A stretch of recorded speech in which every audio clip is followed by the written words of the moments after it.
Lately I've been reminiscing, think about the times I see my mama stressing, praying to God that he send a blessing when I'm high, one with the stars. It don't make no difference, seem like my problems never ever leaving. There's nothing wrong with playlisting, but there is something wrong with buying streams.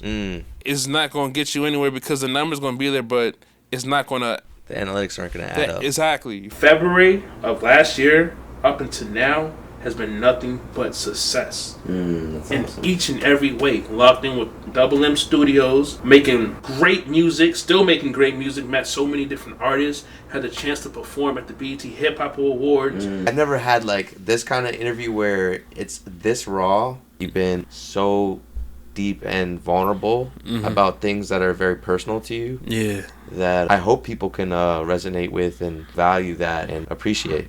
Because I definitely do. I appreciate that.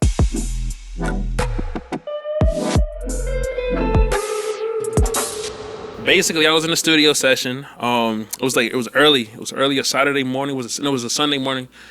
Came in, was working on this song, and basically we had one of our interns, Mia, great engineer, producer, and I had Jeff and Willis was in the room, and as I'm on the mic recording, they swapped chairs because she was gonna finish my session. Soon as she hopped in the chair, I don't know what she did, but whatever button she clicked, bro. Yeah.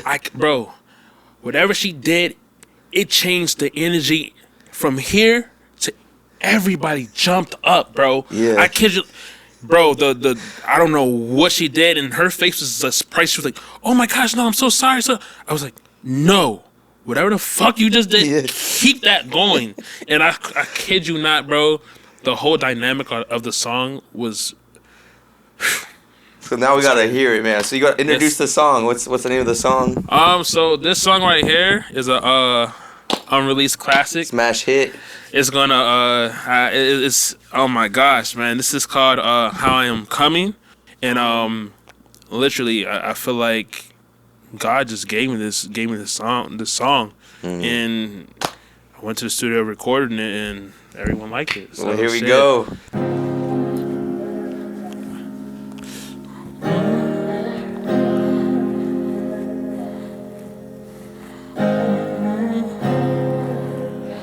I had a dream. I just want to chase my dreams. Go crazy. Lately I've been reminiscing, think about the times I see my mama stressing, praying to God that he send a blessing when I'm high, one with the stars. It don't make no difference, seem like my problems never ever leaving. Lately I've been reminiscing, think about the times I see my mama stressing, praying to God that he send a blessing when I'm high, one with the stars. It don't make no difference, seem like my problems never ever leaving. Lately I've been fighting demons and nobody to believe in, cause I don't know when my time is coming. Sacrifice it all, steady dreaming, no money to these demons. Mind over matter, we gon' run it. You can tell her how I'm coming. You can tell her how I'm coming. You can tell her how I'm coming. You can tell her how I'm coming. You can tell her how I'm coming. Look. Mind over matter, we gon' run it. Real shit. Been in my bag, 9 to 5, got me working. Been in the stool, chasing dreams, that's for certain. Lost a couple brothers and you know it left me hurting. I've been on the road, doing all these shows. I don't understand why they hate on me. Pray for better times, talk to G.O.D. Used to mix lean with that Hennessy. Gave you my all, but you wasn't even next to me. Hold you, girl, caress my body. You got me going crazy. Turn me on, caress my body. You got me going crazy. Turn me on, hey, turn me on. Hey. Lately I've been fighting demons and nobody to believe in, cause I don't know when my time is coming. Sacrifice it all, steady dreaming, no money to these demons. Mind over matter, we gon' run it. You can tell her how I'm coming. You can tell her how I'm coming. You can tell her how I'm coming. You can tell her how I'm coming. You can tell her how I'm coming. Mind over matter, we gon' run it.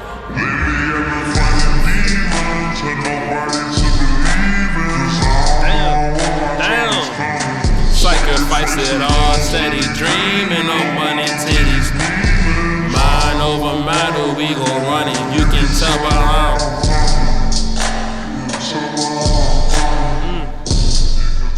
Yes, sir. Oh my God, bro. Shout out to Mia, yo. Shout out to Mia. Like, she made it possible. She made it possible, bro. Shit. But yeah.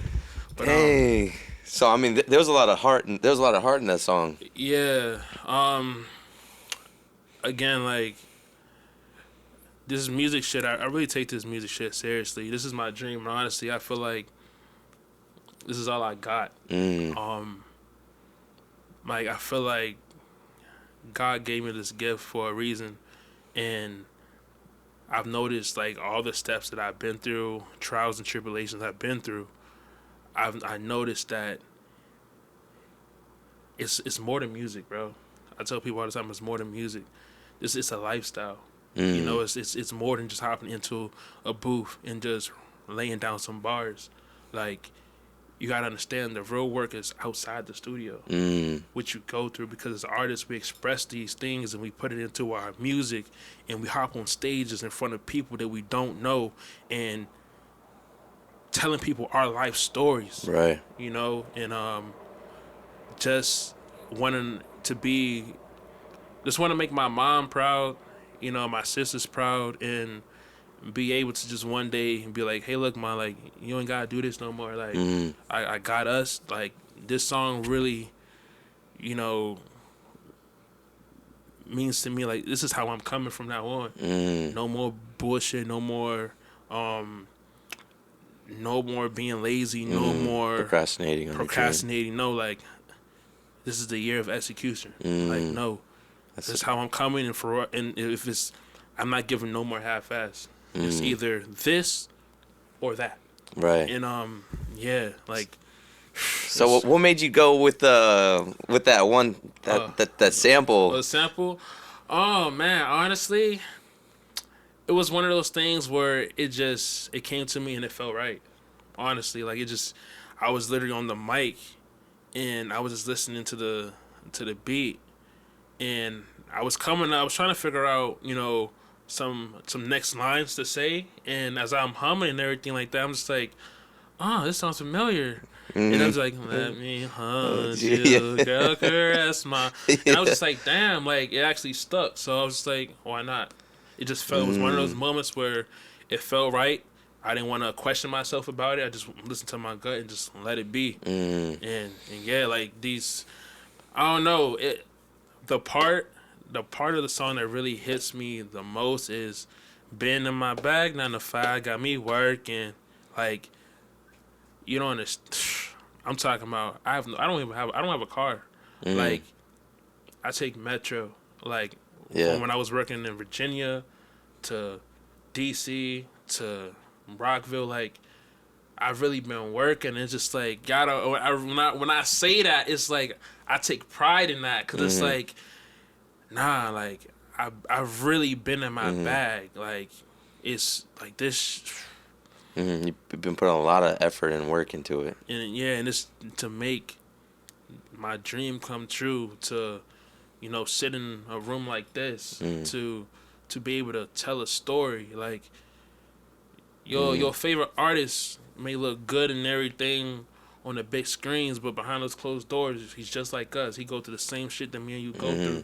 Right. And it's like, I wanted this song to be a song where multiple people can relate to. Like, a lot of people working 9 to 5s, but we living in a society right now where it's like, oh, if you work a 9 to 5, you're not shit. Nah, you work 9 to 5, you still doing something for yourself. Right. You still showing up for yourself. You still putting food on the table for yourself or for whoever else. Yeah, so it's 11 like, cats. Yeah, so yeah, 11 cats. Shit. But again, like, one thing about my music, I want, aka Voice of Hearts, like, I want to be able to, you know, spread the message, but also make music for the people who don't have a voice, or for the people who feel like they're not enough, because I've been in those shoes before, and y'all not alone. So it's like, I'm gonna say that shit proudly. A lot of people can't sit here and say, oh, I work at 95, because they're too caught up in society. Nah, being in my bag 9 to 5 got me working. Being in the stool chasing dreams, that's for certain. Lost a couple brothers and you know it left me hurting. I've been on the road doing all these shows. Like, I'm gonna say that with pride, because I really live by those on a day-to-day basis. And it's like, again, I just want people to know, like, that shit is okay. Yeah. It is okay. Yeah, absolutely. So what kind of upbringing did you have? Like, where were you born? Where you were from? So I'm from DC. Born and raised there? Born and raised. Mom took us out the streets of DC, or I'm gonna just say she took us out of where she grew up, wanting us to have like a better schooling system, a better life for real, for real. Which part of DC? Uptown. So this like uptown. That's like Allison Street. That's what. That's like. That's basically that's in the city for real, for real. Mm-hmm. It's like northwest, is it? Okay. Is it northwest? I believe. I think it's northwest. Where you lived? Yeah. So I was a DC. I'm from DC. Mm-hmm. You know what I'm saying? But she took us out of there. I went to what? Damn, what school is that? Howard. Hell no, Howard, no, I did not go to Howard. That's a college. Oh, okay. Yeah, Howard, that's a college. Now she around 6 when I was in 6th grade. That's when I really came into Rockville. I went to first I went to Lorderman, and then went to Earl B. Wood, and then from there on, that's where Rockville came into part. But I've never heard of any of those schools. I've lived here for a long time. So, real? It's in the area? Yeah, Lorderman's in the area. Lorderman was actually like back in those times, like everybody wanted to go to Lorderman. That was like the performing arts school. Oh, so okay. if you was a dancer, singer, whatever, like that was a performing arts school. They always had like nice competition shows and stuff like that. My sister was a dancer. I just love watching her perform and seeing like how they organize. Yeah, like Lorderman was the school, but then I went to Earl B. Wood. That whack ass school. Yeah, what? It was a whack ass school. Oh, really? Yeah, and were you like a quiet kid in school? Nah, bro. I was actually I was kind of a class clown growing up. And I was always doing things to get people's attention, mainly because I always felt left out. I always felt like, nobody would see me. So like I was that person in class where teacher asked question. First person to raise their hand. I was always trying to, make people laugh. Yeah. I literally got kicked out of the school cafeteria one time because, pencil beats. I was making pencil beats. I was literally, when I came to Earl B. Wood, I was like the first person to do that.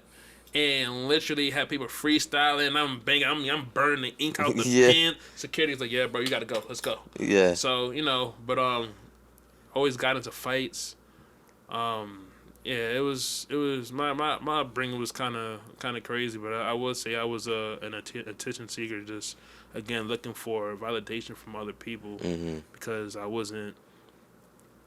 I don't know. I just felt like you didn't know your value. Yeah, I didn't. And I seen the cool kids. I always wanted to be with the cool kids, and I just wanted to be someone, and it's crazy that you pulled yourself out of that like, because a lot of people in high school, they kind of peak in high school and they tie their identity to who they were in high school. So in college they actually lose that, and then they're just like left alone. They don't know where they lie, and so that's awesome that you're able to pull yourself out of that and like take a step back. Yeah, and honestly, I will say I started to really kind of find my way through high school. 9th and 10th grade, it was cool. It was a cool experience, but around the time when I was a junior, because everyone knew me, I was doing music and stuff like that. Like almost at Rockville, I was the first person to really hop on the stage with the mic and like start rapping on stage. I actually was a part of the Moco Cypher 3. I don't know if you heard about that. Yeah. The Moco Cypher. I was in the Cypher 3. For real? Yeah, I was in the Cypher 3 with Simba. No way. Yeah, I did the Cypher. I was one of the engineers for Drew real? Star. For real? That's we just did it last year. Damn. I was teaching the 8-year-olds how to write songs with crazy. Montgomery County Cypher. Wait, did you produce the Cypher 3? So I didn't produce the beat. Actually, Drew Star produced that, but I did the engineering and helped with the songwriting. For real? Damn, that's crazy. But yeah, I was the first one to put Rockville on the map for yeah, because Simba was on there too. Yeah, and Simba was on there. My cousin was in. Simba was on 2 of them, and my cousin was on the second one, I believe. She was the female in in the second one, I believe. Yeah, and like now. Yeah, That's crazy. It's a small world. Shout out, High School Cypher right there. Hey, shout out Juice Star. You know what I'm saying? And but yeah, and it's crazy because I do wanna say like, is one person I wanna shout out, is Yogi, DJ Yogi, because he really played a huge part in me as an artist and finding myself. He used to. We actually had this. I had a music group called Squad. It's Street Kids with Attitude and Dedication, and he would pull kids like me, and like he would basically do things for the community. He would try to bring people together, from beefs to people who didn't get along, and bring them into one room, and have them do something positive. Everyone loved music, so why not make music? And he saw potential in me, and always had good talks, and always made sure I was where I needed to be, make sure I was doing what I had to do, and he would pick me up from school. I'm talking about with the whole group. He'll pick me up from school, and we'll all go to the studio. He'll provide us with food and all that stuff, bring us to the studio, and we will work. And we actually have a video for with our music group called Street Outreach Squad. I'll send you a link to that. It's cool, and I remember just talking to him like one time. He told me, because again, like I told you, I was always trying to seek validation from other people and like my peers and stuff like that. And one of my friends, shout out to Bravo, I love the way he flowed. I love the way he was flowing. He was fast. He was very unique, versatile, and all that. And like, I was always competing with him. I always wanted to be the best. I always wanted to, you know what I'm saying? And he pulled me to the side one time, and Yogi was just like, "Yo, like, hey, yo, Slim. If you know how you talk, that's how you talk. He like, hey, Slim, like, why you always trying to like doing too much? Do too much. Why you trying to rap fast, right? No, take your time. Take your time. You don't gotta be like everybody else. You have your own style, your own flow. Don't worry about what everybody else, think or telling you whatsoever." And like thinking about what he said now, every single time I pick up a pen or I write on my phone, that message is always in the back of my head. And it's like, I noticed that when I take my time, just like, be who I am, like it shows. It shows, and it's just it like shines. And it's just like to this day, like I give it to him for just like believing in me, but also giving me the opportunity to do something with myself. And the fact that I'm here now, still pursuing it, still doing it, and still listening to the words that he told me back then, like yeah, it's testament. You proved him right. You could be something. Yeah, and that's amazing, man. That's beautiful, because I think that the best, one of the most powerful things you can do is inspire others. Yeah. And uplift them. You never know. Like, one thing for sure is you don't know how long words stick with you. Like, I don't know if I said that right, but I don't know, man. I'm just grateful for real. Just like thinking about all the people who came through, helped me out, supported me, believed and saw potential in me to just be something. And the fact that I could create tracks to express myself in the right way and encourage and inspire and motivate other people amongst myself is beautiful. It is. And it's like, I want to give back, I feel like this is a good transition to hear your next song, because I know it's a bit slower, but it's got a lot of emotion in it. Yeah. And it's about like the hard times that you were been through. Yeah. Can you introduce that song? Yeah. So this next song I will be performing is called "Who Is Dreams." This is one of my latest release, actually. I dropped this about a week ago, and this is a little bit about myself. I really want y'all to listen to what I'm saying on this. Jeez.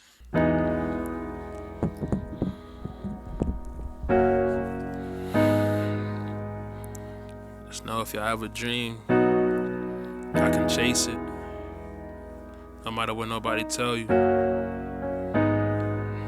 We all been through it. We all got trials and tribulations. But it's up to us if we gonna keep pushing forward. So just ask yourself when you look into the mirror who you are. Now you doing whatever you gotta do to take it and make it happen. Have you ever had a dream, but it wasn't what it seemed? Grew up with some dope fiends, trench kid from DC. Mama put us on to better things. Took me out the streets to chase my dreams. Father wasn't in my life, had to step up and earn my stripes. Young nigga had to do what's right, now my future's looking bright. Brighter than the stars in the nighttime. AP on my wrist so I can't waste time. Used to being alone, never had a place to call home. Locked in, now I'm in my zone, so please don't hit my phone if you not on what I'm on. Told Jojo we gon' make it through that storm, so I'm back now. I've been pushing through the city, got a buzz now. Don't want that turn their back, they're trying to come around. But I ain't really feeling all this fake love. If I see me a risk, I'm gon' take one. My father acting like he don't know a nigga. I'm seeing 20/20 visions, I got tunnel vision. I built this shit from the ground, I'm trying to make a difference. Don't try to fit in the picture if you ain't really with me. Lost my cousin and I felt like I had something to prove. Left me hurt, left me scarred, left me badly bruised. Made a promise to my brothers, told them we can't lose. And that's real, nigga. I really gave my all. Took too many sacrifices.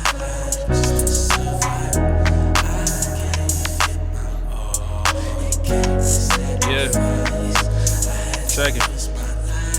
Listen, I've been on the road, I've been chasing dreams. Keep hearing all these voices, can't picture what it mean. Been down back for a minute, so I had to switch the scene. Locked in with double limb, and I feel like Boss B's. Shawty says she love a nigga, bitch why'd you cheat? Diamonds on my wrist, dripping water like a sea. Gold chain, matching VVS's on my teeth. And they had the nerve to ask, who the fuck is Dope Dreams? Have you ever had a dream, but it wasn't what it seemed? Grew up with some dope fiends, trench kid from DC.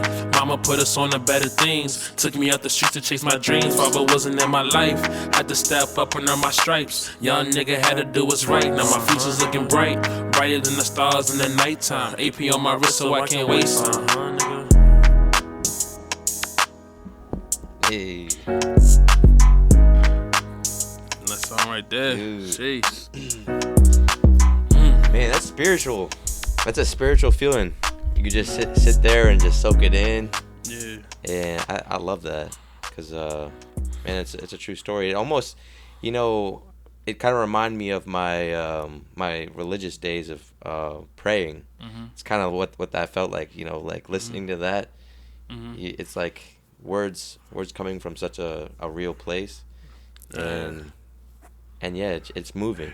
And so that's beautiful. I appreciate that. Yeah, I will say, like, this was a tough song for me to write because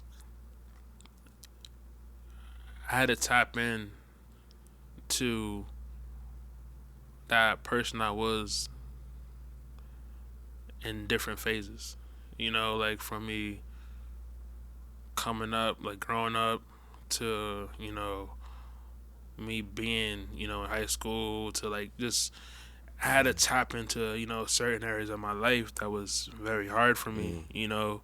And when I was writing it,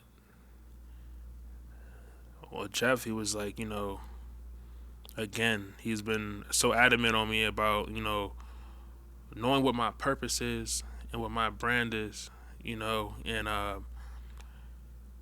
he was just like, you know, you gotta, if you want to make the song, like, let people know, like, who are you? Like, what do you rep? Like what are you actually saying? Like, how can these people relate and understand to your message? And it was just like, this song, it was just, you know, like, again, it's a vulnerable song. Yeah. I mean, just growing up, you know, not being able, or not having a voice, you know, and not being able to express myself in the ways I wanted to express myself. It was very hard, and just like not really having, you know, a father figure. You didn't live with your father in my life. I mean, typical story, you know, every other weekend. Then it turned in, you know, he was there, you know, in the household, but it was so weird because it's just like me and his relationship. We'll be in the house all day. We don't talk to each other. You feel me? And it came to a point where I just resented him in so many different ways, because I just remember, you know, the beatings, you know, so much shit. And it's like, that weighed on you. Yeah, and it's crazy because like even now, like, oh man, shit. Yeah, thinking about it. But it was honestly like,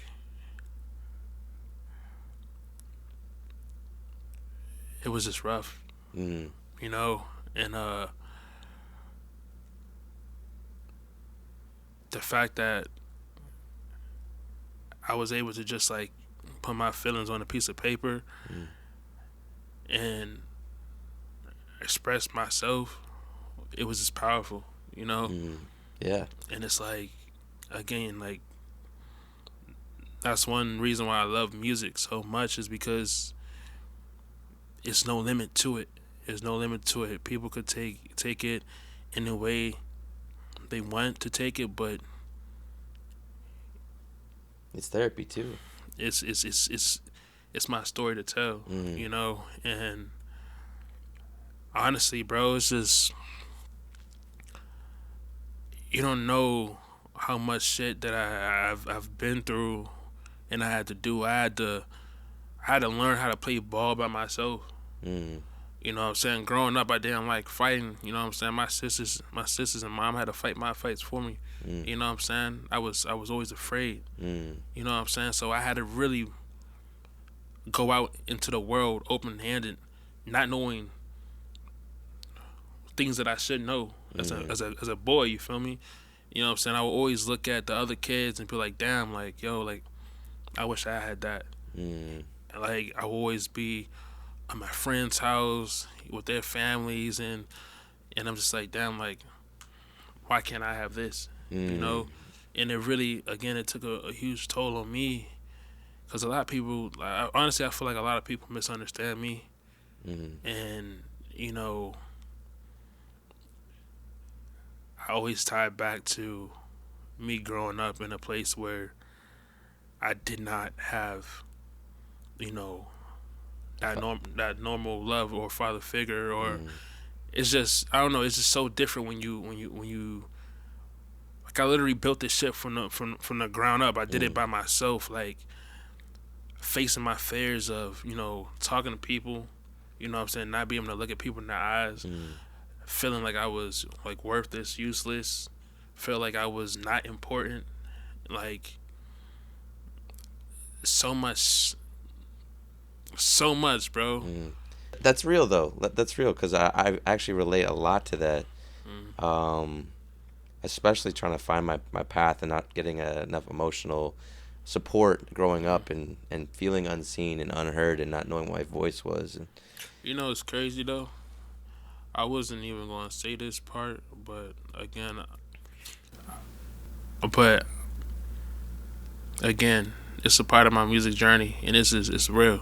You feel me? I love my father. You feel me? I do. It took me some time to really like say those words. Like, I used to hate him. I really used to hate him. What transformed that? What made you think differently? Honestly, I would say, like, it's a mixture of my last relationship. Because like my ex would tell me, she was like, you have a father. I don't. Mm. You know what I'm saying? Like, if he was still living, like, things would be different. There's more that she would do to try to, you know. And she was telling me, like, you know, even though you've been through this and the third, like, you can't carry that weight in your spirit. You gotta learn how to forgive. And even if he doesn't, you forgive, because you won't walk with that weight on your shoulders anymore. Right. And I took that and ran with it. And I was like, there's no point of me, like what's the point, you know? And it's a lot of energy to resent. Yeah. And honestly, it's just also just growing up, you know, as a man, just growing up, you know. And all I say is, for real, just like, there's nothing you can teach me anymore, you know. With my father, like it's nothing he can teach me anymore at this point. But for my little brother, it's just make sure you're there for him, you know. And honestly, you know, it's crazy. I literally cried in his arms for the first time ever. And this was actually after the whole situation with my ex too. That's why I said, like, my last relationship, it was more than just a relationship. It taught me so much things. Like, I've never, like, I felt lost, and I called on him to, you know, I didn't know what to do. Like, all my hope was lost. He showed up, and we had a conversation whatsoever, and it felt good. And I guess my real answer to, like, it seemed as if all my life I was just really fighting for his approval. And it hurts to the core, because it's just like,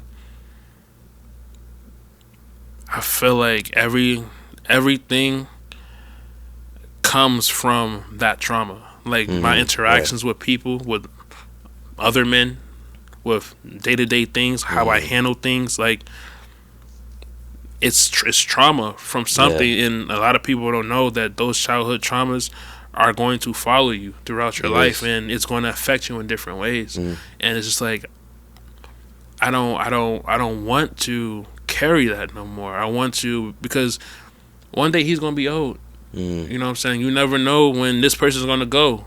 I don't know when I'm going to go, you feel me? But I want to go in peace, knowing that I had no type of broken relationships, anything like that. And the sad thing about it is, literally, like, this song that just played, Who Is Dreams, when I was expressing that, like, I was talking about, you know, my father wasn't in my life, had to step up and earn my stripes. Like, growing up as a kid, like, he didn't understand, like, what it meant from him, like, putting his hands on me, to having bruises on me, you know what I'm saying? Like, he put fear in my heart, you feel me? He put fear in my heart. I'm talking about bruises from me getting, you know, hit with the belt for little shit, you feel me? Like, just for annoying him. It was just, and it was just like, sometimes telling me, you better not tell your mom, you know what I'm saying? Wow. Shit like that. Like, it really hurt me. It really hurt me to the core. And it's like, the other day, when I had dropped the reel to this song, he literally, you know, he called my mom, and he was talking about, I'm talking bad about him online and stuff like that, this, that, and the third. And cause he had, surprisingly, he followed me on Instagram, and he sent me a message, but I didn't look at it, cause I was like, I wasn't ready for that, you know. And so I wake up, my mom wakes me up in the morning talking about, you know, like, what you post about your dad, this and that, did you post anything? And I was like, No, I didn't post anything wrong whatsoever. And you know, from that, I could tell that he cares. It hurts him in some type of way. You feel me? But like, when I finally read that message, he literally said he basically said some BS talking about I need to grow up and stop. I need to grow up and stop clout chasing and all this other stuff. And I'm just like, what are you talking about? Yeah. Talking about clout chasing off of who? You don't know what I've been through. Who I had to learn. I put myself in this position by myself. Clout chase off of what? My name, Dreams. People know my name from things that I did. I went out there. I put hard work, blood, sweat, and tears into this shit. Like, people know my name based off everything, every action that I've done, from me being able to go out and network with people, me hopping on stages, me being in rooms like this, talking to you, from me writing music. Like, I did that all by myself. Clout chase off of what? Where were you at in my life growing up? Right. You know what I'm saying? But the thing that really ticked me off is my mom was talking to him, was asking him, well, have you ever thought why he felt like this? All this other stuff. He was just like, and my mom literally said, like, you know, y'all don't have the best relationship. He literally said, he knows we don't have the best relationship. Right then when you said that, I already knows that you're not taking no accountability for anything that you've done to me at all. And then he literally called her back and was just like, and I have this on recording. He literally called her back and told her to tell me, stop making that whack ass music. Like, I literally have that recorded on my phone. You feel me? Dude, that could be a sample like you put in your next song. No bullshit. And it was just like, damn, like, here it is that out of all the stuff that I could say about you, I didn't even say that. All I said was my father wasn't in my life. I had to step up and earn my strike. You feel me? Yeah, he took that. It hit his pride. But why though? Because see, my thing is this. No matter how you take it or what's or not, that's my story. I'm talking about my life. You know what I'm saying? Why you going you can't penalize me for speaking my truth. No, I appreciate you being like very vulnerable, because this is you know, it can be hard, and I can tell you're a hard on your sleeve kind of guy, and and it comes with a lot of territory, and some things it isn't always just like the beautiful things that come from it, but it's the sorrow and the pain that has come, like, that has created who you are now. And I think, you know, to touch on having daddy issues, no, but for real, like, I had those too, especially like not feeling as connected with my parents. And like I felt like my relationship with, because I think as a kid you look at it like, okay, the role parents play, they are like, they already know, you know, how to lead us. We're just gonna follow whatever they want, but they're figuring things out and they don't actually have a clue what the heck they're doing. And to be honest, a lot of them are not even healed from the stuff that they were dealing with in their upbringing. Right. And it's like, the reason why I love this generation so much, well, our generation so much, is because we got to the point where we said, no, we're not accepting this anymore. And it kind of reminds me of back in the old days, the rebellious period where teens were acting out. That's us right now.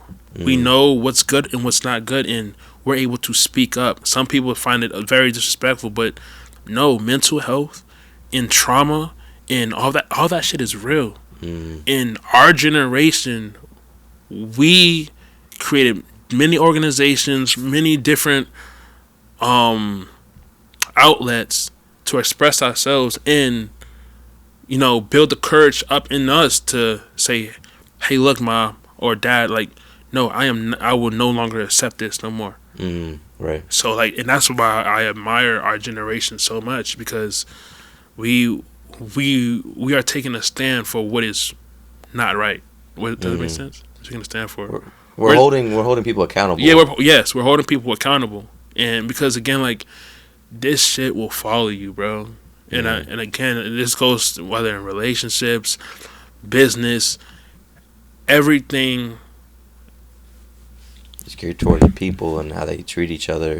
Exactly. If you cause and effect. If you been dealing with X, Y, and Z from the moment you were a child to be honest, it's all about how you were loved, and how you were loved growing up, and how you were treated growing up in your household is going to be a reflection of your turnout in your family, in your relationships, in the people that you attract, in the people that you gravitate towards. Why? Because that's all you know. Unless you separate yourself and find, I guess you could say it is self-love, but go on your healing journey and figure out, okay, I do have this issue. How am I going to deal with it? You know, I would even say take it even another step forward, and something that I did when I was 20. I mean, when I left the house, I felt this like sense of freedom where I'm like, finally, I'm going to do my own thing. I don't need to feel judged and chained by my parents. I'm going to do my own thing. But then I realized that what I feared the most is obviously like being judged by them, and like I was avoiding the feeling of like confronting the energy and letting them realize who I really am, and also getting to know them, because that was the thing, is like you don't really get to know your parents as well as you think. Like, just because you live with them and they raise you, you don't really ask them like in really deep insightful questions about who they are and what makes them the way they are. So I realized all throughout my 20s that I needed to get to know my parents like so much better. And so my relationship changed, where the first like 3-4 weeks of saying like, hey, let's grab lunch, like it was kind of awkward. So like, weird, bro. We didn't know I don't know how to do that, yo. Yeah, but like yeah, that's kind of what it is. It's like you don't know what to talk about, but then as you do it more and more, and just say, hey, you know what, this is gonna be part of our weekly thing. Every week we're gonna see each other. We're just gonna touch base, see how we're doing. Before you know it, becomes like an enjoyable thing. I can't wait to see you next week. Yeah, it's I don't know. It's weird because it's like, it's even weird to say like I love you to my mom. I don't know. It's just really, it's weird. It's like I say it in my head or in the distance. Like it's just like those weren't words really like said in the household. Like it's weird, and it's just weird. I mean, I don't know. Like to tell my mom, hey, let's go get lunch. That's crazy. Maybe that's what you need to do then. See. Maybe you guys just need to talk. You just like now. Don't make it like a hey, we need to talk. Like make it like a hey, let's hang out. Let's hang out for a little bit. Like, are you free on Thursday? Let's grab something from the deli, or like let's grab whatever you guys like to eat. Yeah. And then it's gonna be awkward. It might be like talking about feelings suck. Like especially with someone that you care so much about. It can be a little hard because you don't want to. That's where. You don't want to overextend. You want to make them uncomfortable, and then but being real and raw is actually going to make you guys closer. And honestly, and that's why like, and bring it back to. I'm gonna bring it back to time. Or the beginning of time. Like, well, no. Just like how in the beginning, on the podcast, how we were talking about like astrology and all that other stuff, like how things are gonna happen the way like historical events. The beginning of this year, I said, this year is going to be my year of execution. You feel me? Like, I noticed that I would buy jewelry and stuff like that, and I would wear it and stuff like that. And when I step out, I thought that I put my brand and my name into my jewelry. I thought that's what people would realize. They would know me as me with my jewelry on. And I was just like, no, this is not me. How can I wear all this stuff and talk about a story and people can relate to that? Why? Because I'm wearing all this jewelry, this and like people are not gonna. It's not gonna make sense. I'm giving you a story about my life, talking about my struggle, but I'm wearing fucking Cuban links and all that. Like, you know what I'm saying? So like this beginning of this year, I literally told myself, you know what? I'm not gonna wear as much jewelry. No, I'm gonna be authentic. I want people to know me for me, and literally, who is Dreams is my story, and. And I want you to pay attention to time. I'm talking about this in January. Mind you, mid-January, I'm talking about dropping, Who is Dreams. I'm dropping a reel in between those times. Then this situation comes where my dad talks about, stop making that whack ass music and this, that, and the third. Now I'm dropping that song, and it's just like I'm about to drop this song, and now I'm already talking about this, and then that happens, and then not even knowing, like, my next song that I'm gonna drop is Testimony, which talks about, a little bit more about, my life and what I'm going through and what I experience. You know what I'm saying? And it's just like, that shit is beautiful, because it's like, it's just like, again, everything is happening for a reason. I'm not making it happen. And that's why I'm saying, like, time and the universe and all that is going to speak to you. When you're doing something right, all these random events are going to add up to it for you to talk about. And it's just like, it's crazy, bro. But yeah, it's that the balance of, like, saying, okay, I'm gonna put all this intention behind what I'm gonna do, but there's these powers of the universe that you can't control that will just come around. Things will just happen and fall into place, and it's just like, that's what it's meant to be this way. And it's like, as much as powerful as you think you are, and saying, I'm gonna manifest this in my life, the power of the universe is stronger. It is, and that's how I knew, like, that event with the recording, like I just told you, that's how I knew I'm in my element, because I'm dropping music, I'm being authentic, and people are feeling it. They're hearing it, and I'm getting all this feedback. I'm getting all this feedback in this air, whether it's good or bad. I know I'm doing what I'm supposed to be doing. And again, my thing is execution and being authentic. Right. And also, I think what's, like, a very important thing is being able to receive those moments. And I think by having your blinders on and being so, like, goal oriented, you can lose sight of those moments that are just being placed in your lap like that, and being like, oh, this is what I'm destined to do right now. This feels right. Yeah. And going along with it. That's why I think just the path of creative, like, people ask me, like, what am I going to do tomorrow? And it's like, it's hard to know, because for me, something might happen tomorrow. Like, I'm always willing to receive a new insight, or like some other blessing will come to me, and I'm like, maybe this is what I need to be focusing on right now, because this is the most relevant thing in my life that's responding to my energy. And now we're doing something. You know what I'm saying? So that's why I'm a spontaneous person. I actually appreciate you coming out just literally one day. I'm just like, hey, let's do it tomorrow. Like, I was surprised. I was like, oh shit, man, hey, down. That's crazy. Yeah, but that's how I see it. It's like, okay, you reached out. I see that. I'm like, you know what? This guy seems like a really solid guy.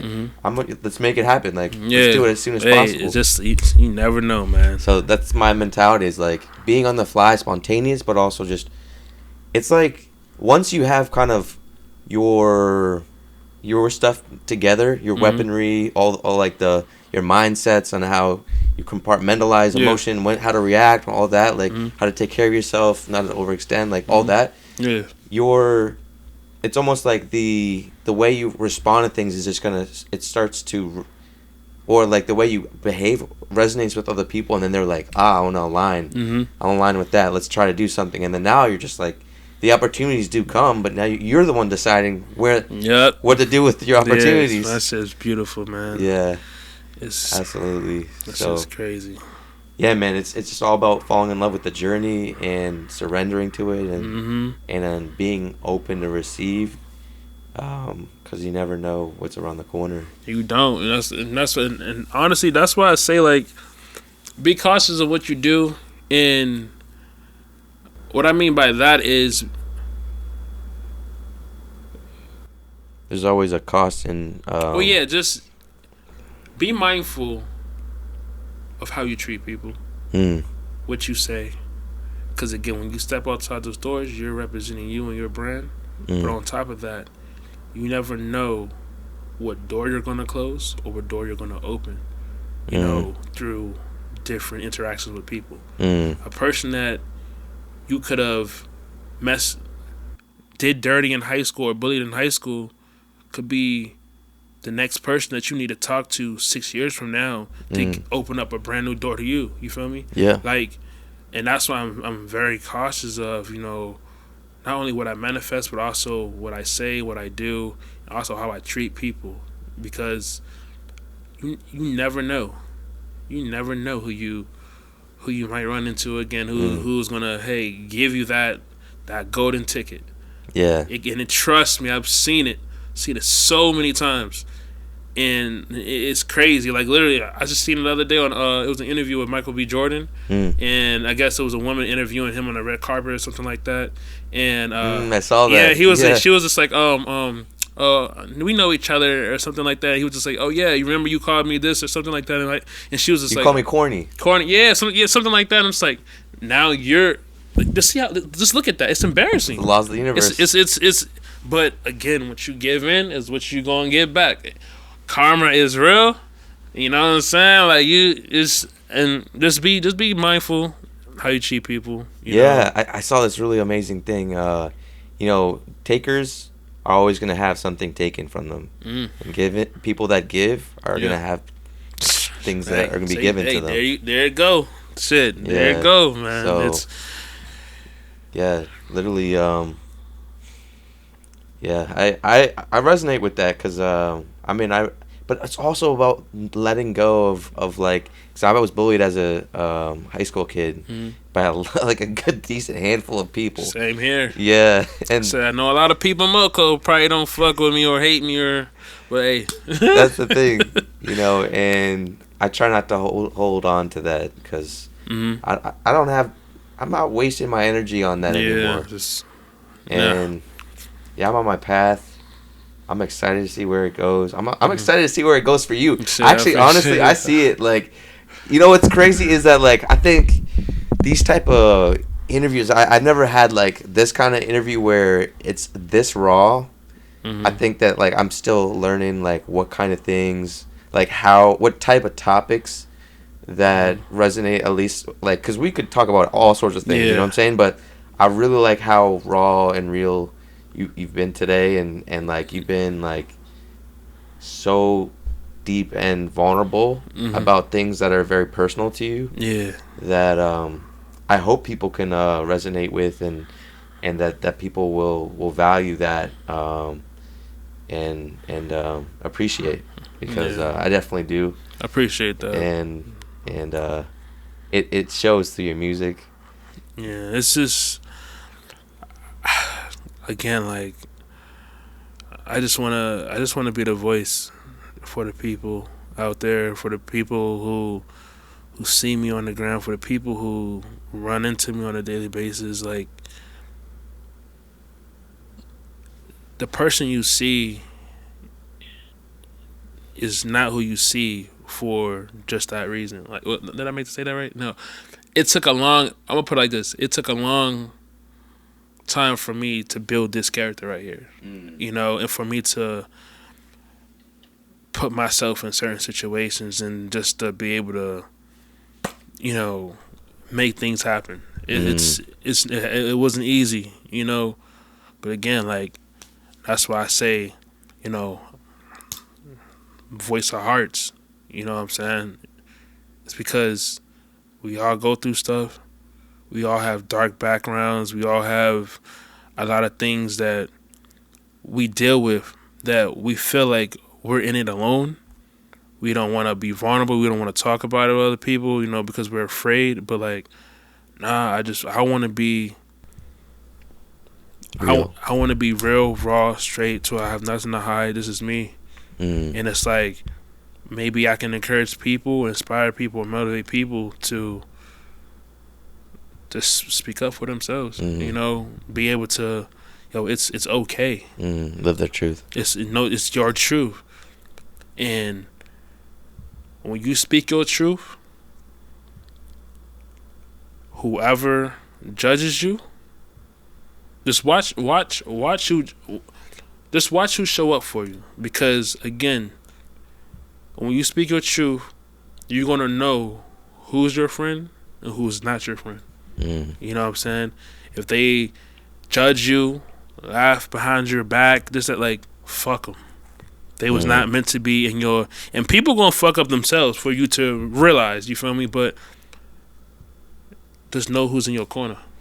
I'm always gonna be in your corner. You feel me? But know who's in your corner. Know who's gonna be there when you're in your lowest point of your life. Right. So okay, I want to transition a little bit. I want to talk about like things that like artists that inspire you. So we got Herbo. Who else inspires you?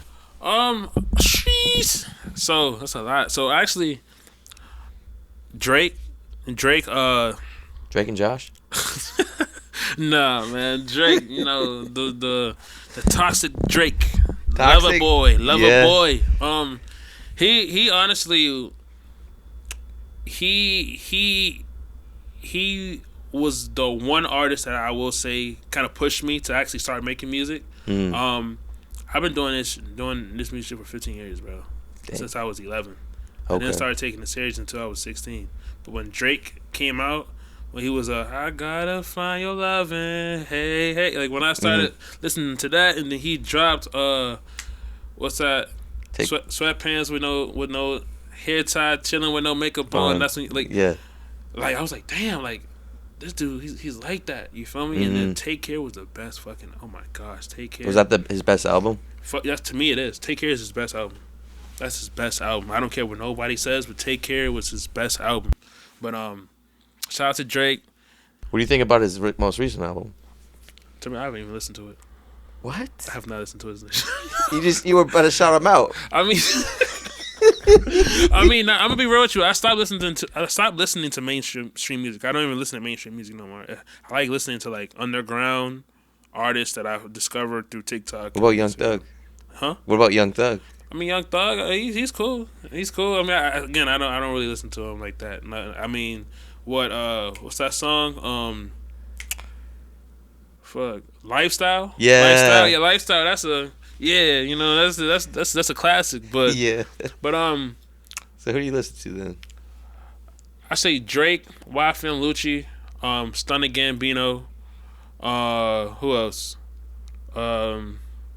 Josh Levy. Who else? Josh Levy. Yeah. Who's that? He's that a guitarist? He's a upcoming artist. Discovered on the gram. He came out with a song called Birthday Dance. It's like going all crazy on the gram. Sunny Days, amazing artist. She fire. She's an R&B singer. Yeah, R&B. Yeah, she's an R&B singer, but she like a rapper too. Okay. Who else? Shit. Gazo, that's like a French artist. And then like I could give you a name of like Afrobeat artists too. Do you know? Afrobeats are amazing. Yeah. I've sat down and talked to music marketing companies and like A&Rs, and they literally gave me the rundown. They literally said, you know, like, one, as an artist, you should always be doing the most you can to market your song. You have to have the content. You have to have the reels. You have to have the engagement. I talked to some people with Republic One record. There's nothing wrong with playlisting, but there is something wrong with buying streams. You feel me? It's not going to get you anywhere because the number's going to be there, but it's not going to... The analytics aren't going to add up. Exactly. There's a lot of red flags that you can look out for. Yeah, what are they? You can't guarantee... For one, if someone's selling the guaranteed 1,000 to 5,000 streams on a red flag. Yeah. No, it's no way that... that's impossible. Yeah. You know what I'm saying? Two, if you do get it and it says like other programmed and there's no other, like in Spotify, you have different columns. You have editorial playlists, you have your listeners playlists, you have like different ones. If there's nothing there and it is 90% at the they're fake. They're fake. Right. You know what I'm saying? And the crazy thing about this, you can also tell by your monthly listeners. If all of a sudden it goes because like if it goes up, then all of a sudden it goes. No, they said literally if you are investing in something, usually the price of investing into a playlist is between $100 and up, depending on if you're marketing it too. The range is $500 and up, and a lot of people think that it's wrong, but it's actually a smart, strategic move. It's a tool because you're not just boosting, you know, your listeners, are pushing your music out there. But what you're doing is you're also finding your niche. You're finding your fans. Yeah, you're testing it. You're testing it to see, and that's the thing. And as they said, when you have a song, your song is going to do the work. Your song is going to do the work. It's going to attract, and that's how you're going to see. All right, who's engaging? Who's actually listening to you? Who's actually? What's your target audience, and what are your super fans? Your super fans are those people who come back and all right, I like this artist, I want to come back, and they're not just listening to 10 seconds, they're listening to 30 seconds to the rest of the song. You know what I'm saying? I've watched a lot of interviews with a lot of independent artists, a lot of upcoming artists that, and even some mainstream artists too. I listen heavily to Russ too. I even got some. Oh yeah, some Russ good, got some. Yeah, gems. Russ. He actually. He was talking about playlisting. That's how we probably watched the same podcast. Oh shit! See, I was watching some of his stuff. I followed this one person on IG called Big Soph. Like, she gives a lot of intellectual knowledge to upcoming artists as far as playlisting, marketing, things you need to do, things that are happening. Like, if Spotify has new algorithm, or like, she gets the independent artists hip. Because she was in the industry before, and she's basically taking everything that she learned and she's giving free game. You know what I'm saying? So I know where to go and where not to go. Yeah. But what I've learned is, as an artist, if you don't invest in yourself, you're not going to make it anywhere. Yeah, because it's like a business. Exactly, it's like a business, and that's where I had it mixed up. I had to realize this is a business. This is my brand. When I step outside and I am actually getting into it, like, everything is, I have to make an investment in myself in order to get something back. You feel me? And I've learned, even just not just from playlisting, but just for making reels and content and boosting, like, you never know who's watching, who's listening. And it's crazy. I can go through my requests right now, and it's so many people that have found me through playlisting, from boosting reels and stuff like that. And they're like, bro, your music is so tough. Like, yo, did you make this in a home studio? Bro, I had shout outs from Dave East. Dave East actually he hit me on IG, was actually wanted to work. You know what I'm saying? Like, I've had different celebrities hit my inbox too, but I'm not gonna say who, because I like to, keep it. Yeah. But and it's crazy, and it's just like, all right, now I know what I got to do, what's working. You know what I'm saying? And the thing about playlisting is when you playlist your song, you're testing the waters. You're testing to see the potential, but also you are boosting your algorithm, because what you want to do is get it in Spotify's top. You know what I'm saying? So and that's what they said, like, you're not gonna pay $10 or $50 or anything less, because no, it's a ripoff. No. And Spotify is looking for a certain percentage of views, like streams being let's say you have, like Russ was talking about this actually, if you have 600,000 or 900,000 streams organic, and then in order to get on the top 100 worldwide songs, whatever like that, that's a Spotify editorial playlist, you need to have 1.2 million streams. So what he was talking about is inflating certain things, certain numbers, even though it's only like 20% of the actual full, like it's 20, like 200,000 streams instead. That will actually bump you to being on a playlist that could get you that 1.6 million, that 2 million. So it's like using the streams as leverage, but to get to other playlists. And that's the thing. See, most artists think that, oh, I'm gonna do that. I'm gonna go ahead and buy a playlist and that's it. No, in order, you got to. It's work to be done. Cause let's say, all right, you go ahead and boost this. Let's say you do hit 100K. All right, now people look for more music and content, like, and they see that your page has no type of It has no type of continuity. There's not more content or any cliffhanging.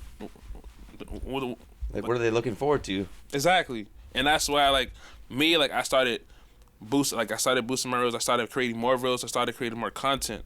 I started really pitching myself out there.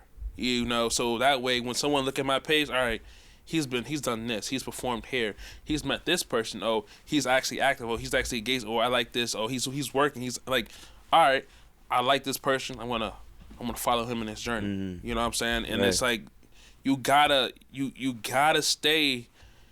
You gotta provide a journey for people to follow. Exactly. You just gotta work, bro. You gotta live it. So that's why I was just asking what you think about playlisting, because it's like I feel like there's a lot of resources out here for us, and it's like it wasn't like that before. We didn't have access to it before, but now we do have access to it. Yeah. Access to it, and it's like, all right, now that we have access to it, why aren't we delivering it? I mean, I think like everything, it's all about access of high quality and being able to be like, oh, that I'm gonna get a good return off of this. And so most people are gonna be exposed to maybe 90% of things is not gonna be high quality. Even like the way people think aren't gonna most people aren't going to be thinking in a high vibration. They're not going to be thinking about becoming better. Like, they're kind of stuck in their zone. So it's like, how do they know how to help themselves? They don't. They're just going to do the same thing over and over again until they hit rock bottom, or they need a wake-up call. And so those people aren't meant to make it that big, because they don't have that refined mindset. And that's why I say that some people are going to be stuck here and some people are not. And that's why I say it is crazy, because it's like it's a couple artists, I'm not going to say no names, but it's a couple of famous artists that I know who are not going to get past where they at, because they've built. They've plateaued? You think they plateaued? Nah, it's just they're some people have the streets behind them. Some people have their neighborhoods behind them. And they take that and they just get comfortable. When really, okay, you have these people behind you, but now if you already got that good amount of following off of, your community, like, why not take it further than that? But see, some people get too comfortable in their zone, in their areas. So you're not gonna make it out of DC. You're not gonna, and it's sad, because it's like you're making just basic music. You're not really stepping outside of your comfort zone. You're just making music for those people. Right. So now it's like, as an artist, now that the times is changing, music is changing, you're still right here, and now it's hard for you, even if you wanted to, it's hard for you to readjust yourself and here, because you're so adapt. You can't adapt because you haven't even built enough. Exactly, and it's like experience. And that's the thing, I see so many people, so many artists from the DMV like that, bro, and it's sad. It's either that or they fuck themselves over, or they just are too complacent. And it's like, all right, bro, like, I mean, that goes for, like, even when you go to the gym. If you look around, majority of those people aren't getting that good of a workout. They're not looking like, they don't look like they work out that much. But then again, it's like, I can use the gym as an example, because it's a mindset thing. It's a mindset thing, because everyone thinks, oh, in order for me to lose weight and look better, I got to go to the gym. No. You go to the gym to, work out and stuff like that, but everyone knows most of the work comes from what you eat outside of the gym. Right. You know what I'm saying? Whatever you eat outside the gym, that right there is going to dictate your body, your form. You just go to the gym to tone up, get stronger, build endurance and all the other stuff, but the real work comes from outside of the gym. Dude, I've been eating avocado ice cream That's cool, bro. That's good. Yeah, it's That's so good, dude. It's dairy free. I kid you not, bro. If I show you a picture, bro, I was 280. I was 287, bro. Dang. I was 287 in the beginning of 2023. 287, bro. Oh my god. I've never been like that. I was close to 300 pounds, bro. Like if you see, I had a belly and Were everything. your knees hurting? Nah, bro. I was like your joints were hurting? Nah, bro. I will say I was. I mean, I've always been athletic and like always like moving and stuff. But I will say I was very tired, you know, stuff like that. But again, like now I'm 240, bro. A lot of people like, oh, what'd you do? Oh, you go to the gym? I mean, I don't really go to the gym. I really do like push-ups, you know, sit-ups and stuff like that in my home. I go to the park and like lift shit and stuff like that. I was lifting a lot and I got a cyst in my wrist. A cyst on my wrist. Cyst on my wrist, yeah. And it's like, so I didn't really, you know, so I stopped lifting a lot and stuff like that. But I kid you not, bro, I locked in with myself. And again, like I told you, my self-love journey, bro. I stopped, bro. I don't drink soda.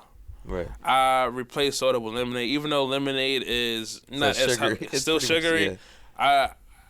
That was my replacement. You know what I'm saying? So I drank lemonade. It got me off that soda, but now it's like I drink water, coconut water, or I get one of those green shake smoothie things from the aloe or It's like the fruit smoothie thing. It's the green drink. Oh, Naked? Is it? It's not Naked. It's a different one, but it's a healthier version of Naked. Oh, okay. I get those from either Aldi's or I go to like the Fresh Market or Whole Foods, and I eat like my diet now consists of like I will go to the store and get like a big bowl of watermelon, big bowl of blueberries, grapes. That's what I eat because it's like I'm getting my water, I'm getting my sugar, I'm getting like, and it's balanced out.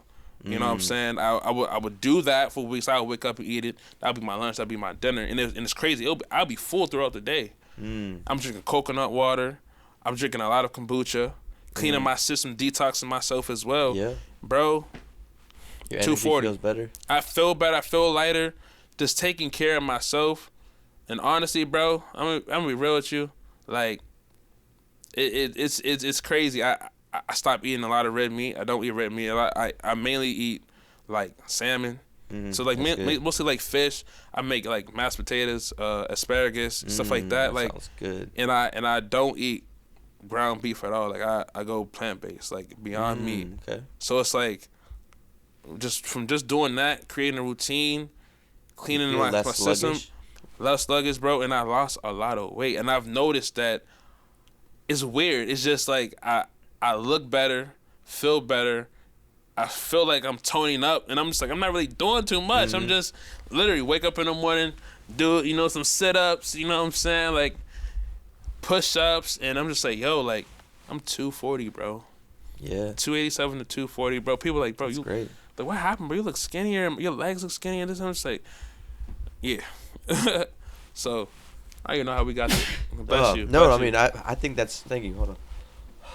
I think that's important though. I'm like in between. You know what happens? When I stay up for too late, my immune system starts lowering, and so I have to take some Zicam, which I started taking zinc, magnesium, and it's got like also like honestly the hack to not getting sick is taking zinc, magnesium, potassium, calcium, having a little bit of sodium in there. But it's pretty much called Zicam. It's a homeopathic, and it has elderberry in there. Elderberry is really good. Well, yeah, that's the elderberry kicking in. Elderberry is, Honestly, if you take that whenever you're feeling like your immune system is dropping down, or you're in the cold weather for too long, and you feel like you're getting some sniffles, you just take that. Take some Zicam. I rarely get sick. That's I really good. get. You know what? I have a good immune. That's what it is. I have a good immune system, bro. Like it's crazy. Like that's what I'm saying. Like I have a great immune system. It's to the point where it's like, in my metabolism, it's crazy. Like I could eat a full meal and I look fat right now, and then wake up 2 days later, and like it's gone. Dude, honestly, I think low key, I think Africans are like the more superior race.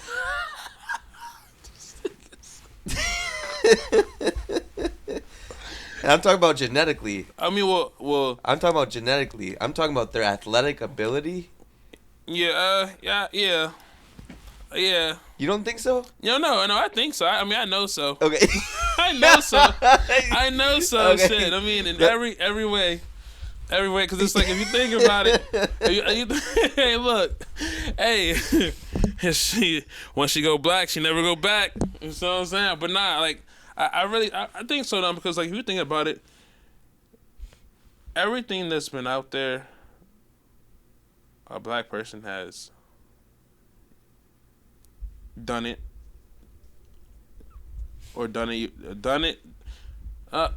have accomplished it, or even did it better. Damn. And if I'm wrong, call me out. I don't know. Honestly, I wouldn't make such a blanket statement like that. Listen. You stand by it? I'm standing by that. All right. I'm standing by that. I don't care. Y'all can hate me. Y'all can say it, but listen. I'm talking about athletically. I think they are. I mean, that's what I'm talking. I'm talking about athletically. Look, that's what I'm saying. And name one sport a black person has not dominated in. Cricket. I mean, shit. I don't know. You know, it's crazy. Or badminton. Shit, I'm good at badminton. For real? I'm good at badminton. You gotta say that in a British accent. I don't know how to say it. I'm good at badminton. Badminton. Oh yeah, see the Jamaican. You can say the Jamaican accent. I'm good at badminton. Badminton, man. But listen, like, you know, it's crazy. A lot of people don't even know. Do you know it was 2 African ladies who actually discovered, was it one of the first planets, or built one of the first rockets to go to? I'm being dead ass serious. There's a whole, bro. Search it up, bro. It's a whole. It was two African women. They actually made a movie about it, and a lot of people don't know about that. They bro. discovered the planet? No. I think either they built one of the space systems or some shit like that. I don't know, something like. It's a movie about it, bro. Oh, okay. It's a movie about it, and a lot of people to this day did not even know about it until they made a whole documentary and a movie about it. Like, that's what I'm saying. It's a lot of things that we don't get credit for, you know. But again, it's you know, we ain't gonna talk about that. You know, it's politics, people, and you know. What do you think you don't get credit for? What do you think you don't get credit for? Oh shit. What don't we get credit for? Damn, that's such a big, that's a deep question. Yeah. Damn, it's a lot of things we don't get credit for that we. There's a lot of things that, put it like this. There's a lot of things that we are somewhat getting credit for now that we should have been get credit for. It is a very what's the word? New age. Nah, it's just a very, that topic is very like polarizing. I'm gonna have to come in with some notes. Oh, okay. Yeah. I'm gonna have to come with some notes. I don't want to. Fast. Yeah, I don't want to say the wrong thing and not the right thing. If that makes sense, because that's something that's very you know, pointed. Yeah, but again, I mean, I feel like as far as like race and everything, I feel like we all of us, we all dominate in something, but we all come from the same place at the end of the day. You know, whether Bob, Billy, or Sarah believe it or not, we do. So it's like, get with the program or shut up. So I guess we do live in a world where we are somewhat divided. Which is unfortunate. Think about this, bro. Do you know why people like, how do I say it? Why people are racist? I mean, no, not. Oh, people are just ignorant. But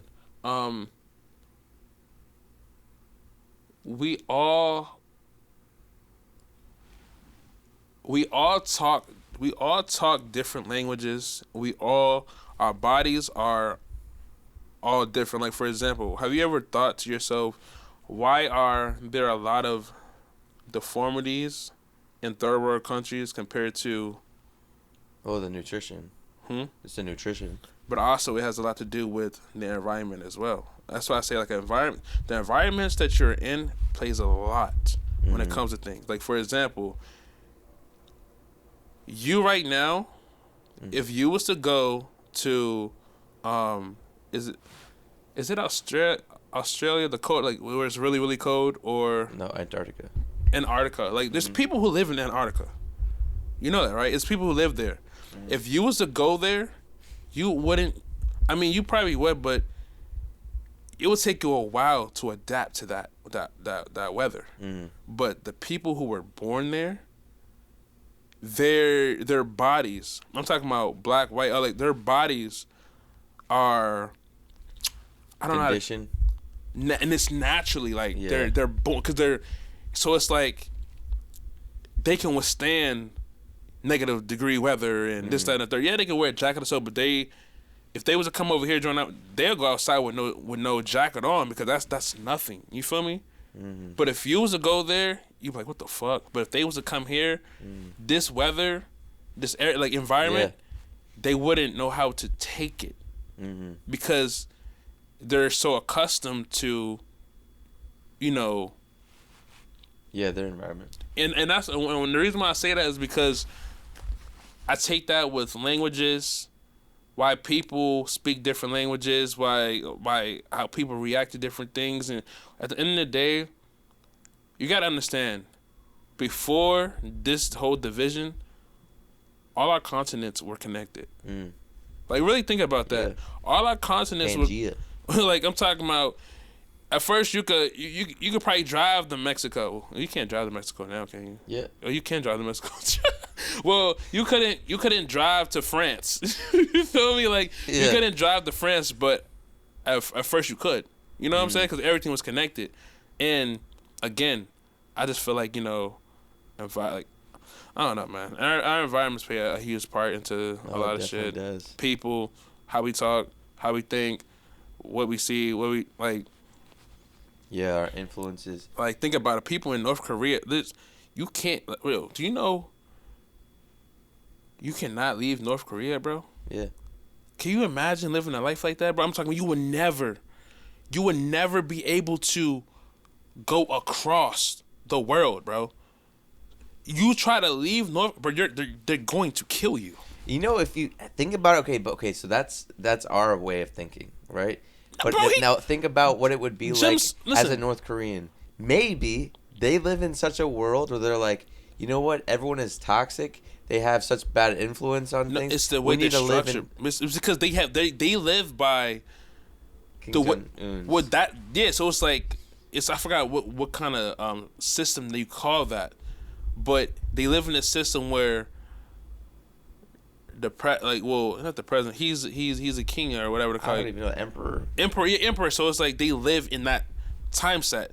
Versus here, we're free. We have a president, but that president can't tell us what. He can literally go knock on your door and tell you you're doing this. You're doing, like, it's a whole different world. But, like, literally, I wonder what it's like in North Korea, though. Bro, listen, let me tell you, bro. Literally, I was watching this. Someone tried to leave or, like, fly away. Bro, they tried. Do you think the colors are black and white in North Korea? You know what's crazy? That's why I envision it like that, bro. I feel like it's not fun. You can't do shit. I don't know why, but that's just like, all the houses are exactly the same looking. I feel like it, bro. Cause, like, just think about it. Like, bro, someone tried to leave, bro. They literally took him, they captured him, and killed him, bro, just for trying to escape. Oh yeah. Like, can you imagine being in a world like that? I'm talking about, bro. You would never know if they don't know what McDonald's is, or, bro, they would never be able to. Bro, they probably would never be able to eat a McDonald's, bro. Yeah, that's a burger, bro. What's a life without being able to try McDonald's? Oh shit! Well, fuck McDonald's. McDonald's not that good. But, like, just think about it, bro. You would never be able to eat fried chicken or drink coconut oil. Like, what, bro? Cause that food, The food be so flavory, bro.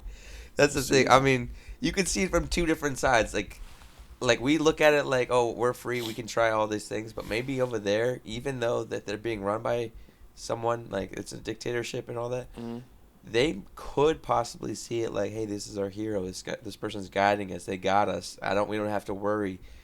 Everything is lying on this guy's shoulders.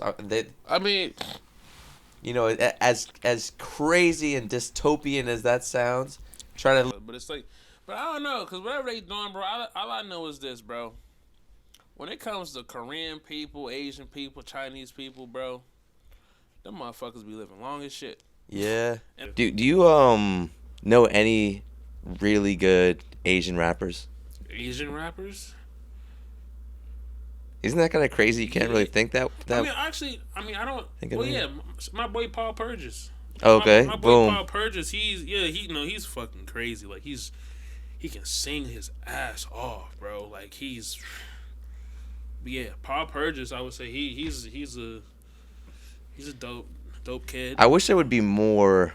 You know, like I feel like like we don't get as many Asian rappers. Like I know that there's a few Rice Gum and some other like.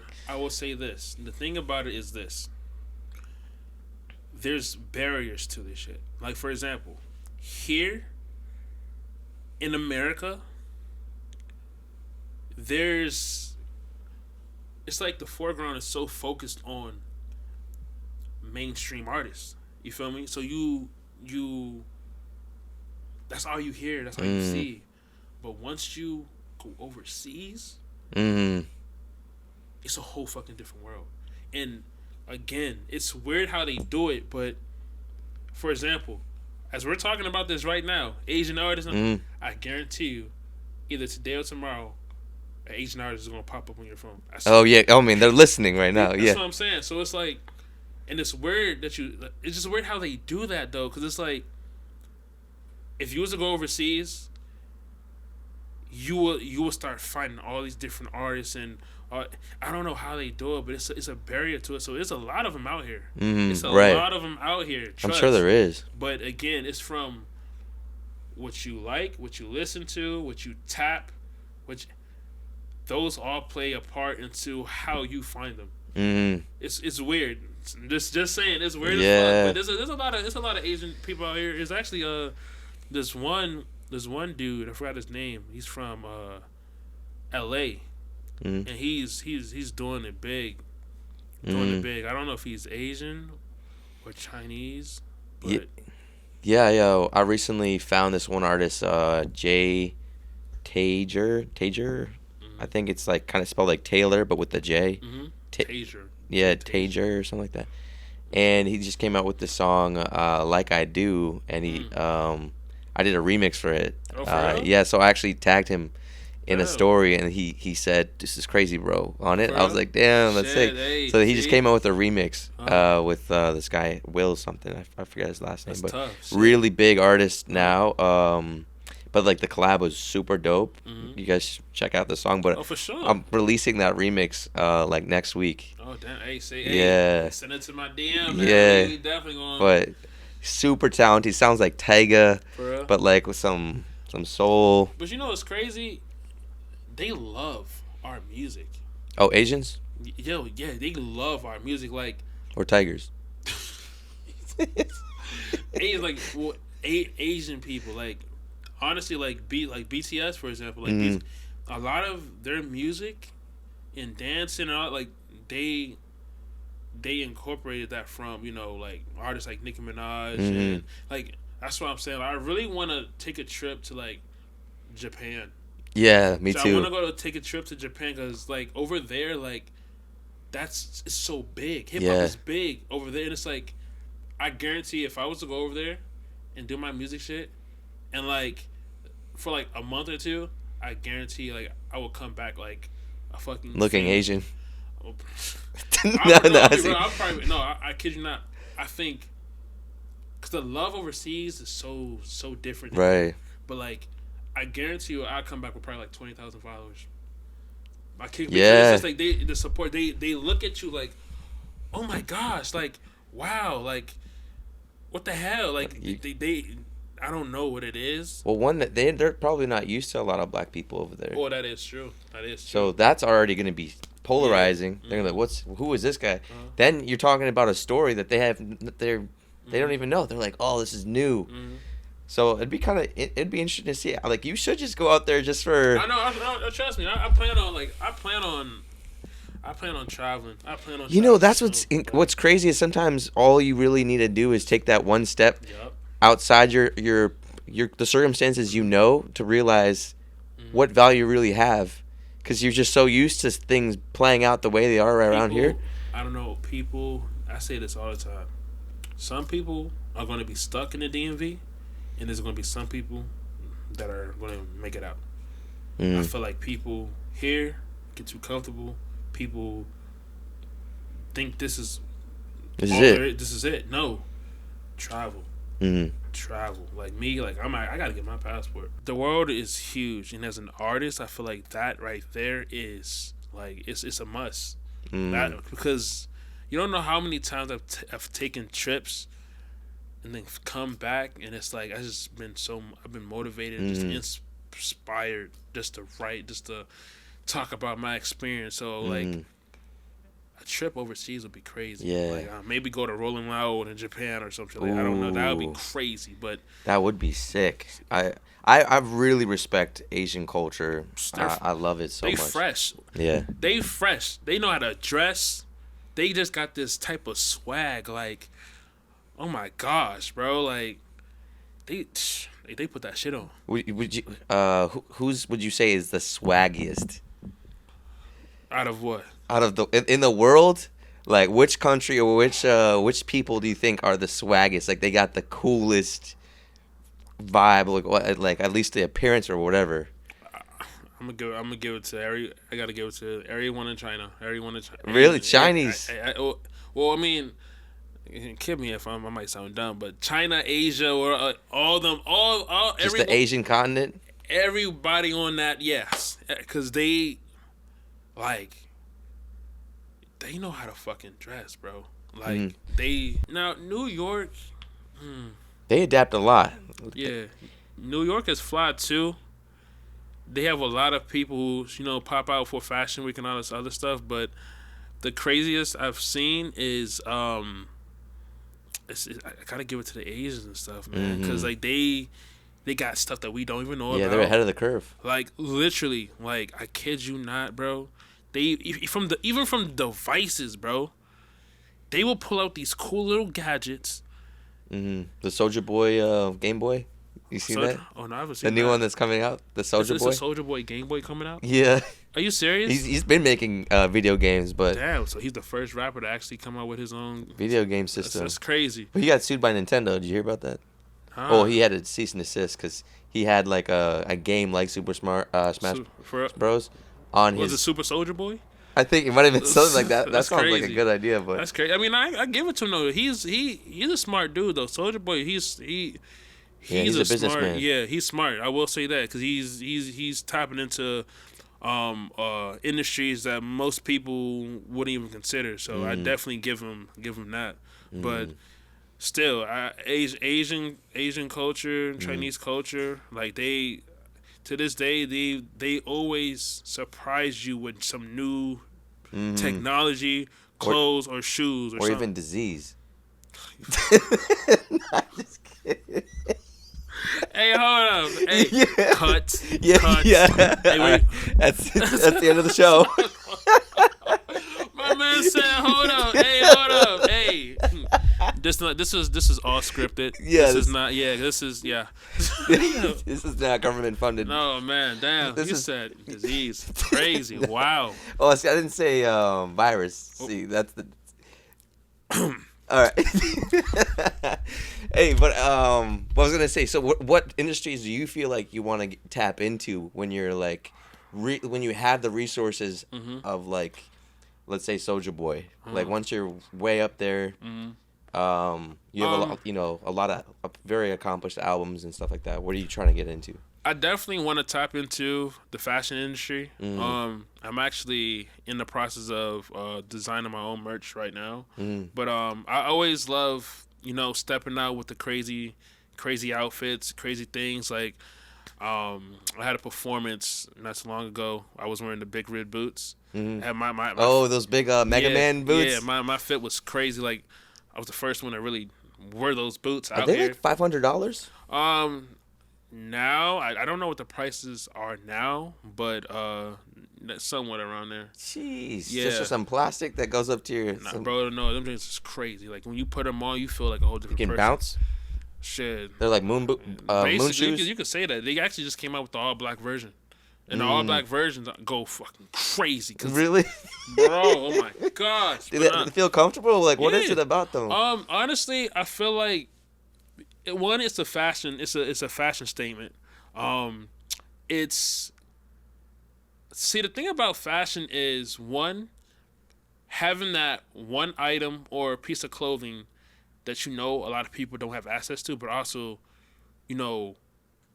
feeling different. And the fact that it was like an anime boot or whatever, a lot of people felt like that was like I don't know. Nostalgic. Yeah, like it was like, like, I don't know how to explain it. It's kind of like with the what's the Marty McFlys that came out? Oh, with the self-lacing. Like, it's kind of like those. It's like, it's you can't believe. It's timeless. It's like it's timeless. It's like, like, and the crazy part about it is, not everyone can rock the boot. Not everyone can rock the boot. It doesn't fit everyone's personas, and it's just one of those things where it's just like, this is, and honestly, it's a part of me. Like, Dope Dreams. When you hear Dope Dreams, it's like,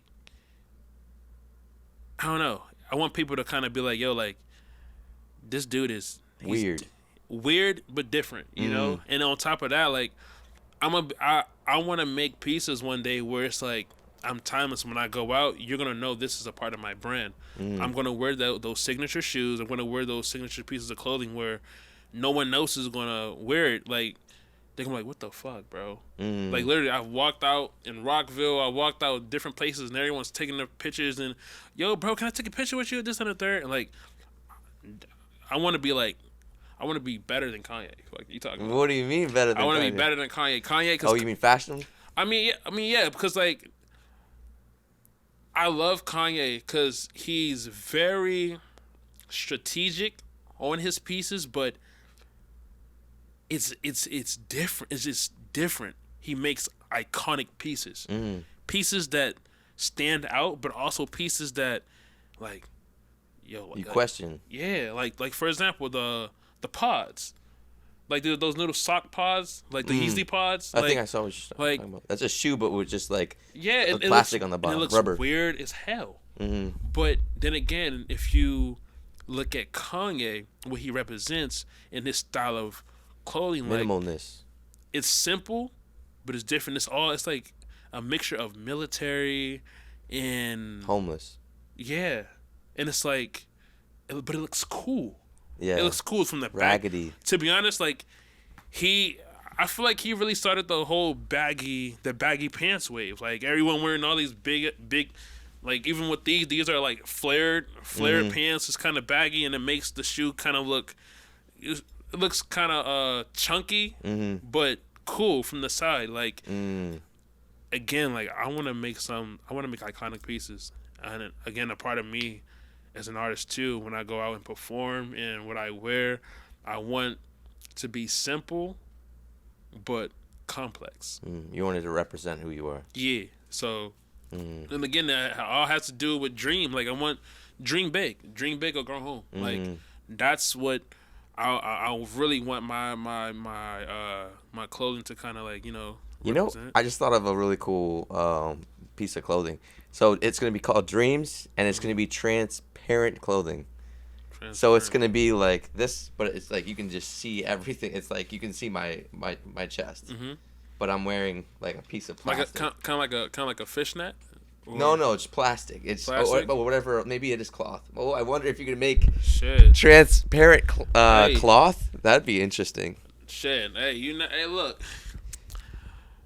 Coming soon. Yeah. Shit, coming Wait, soon. That's a collab. You can't. Hey, shit.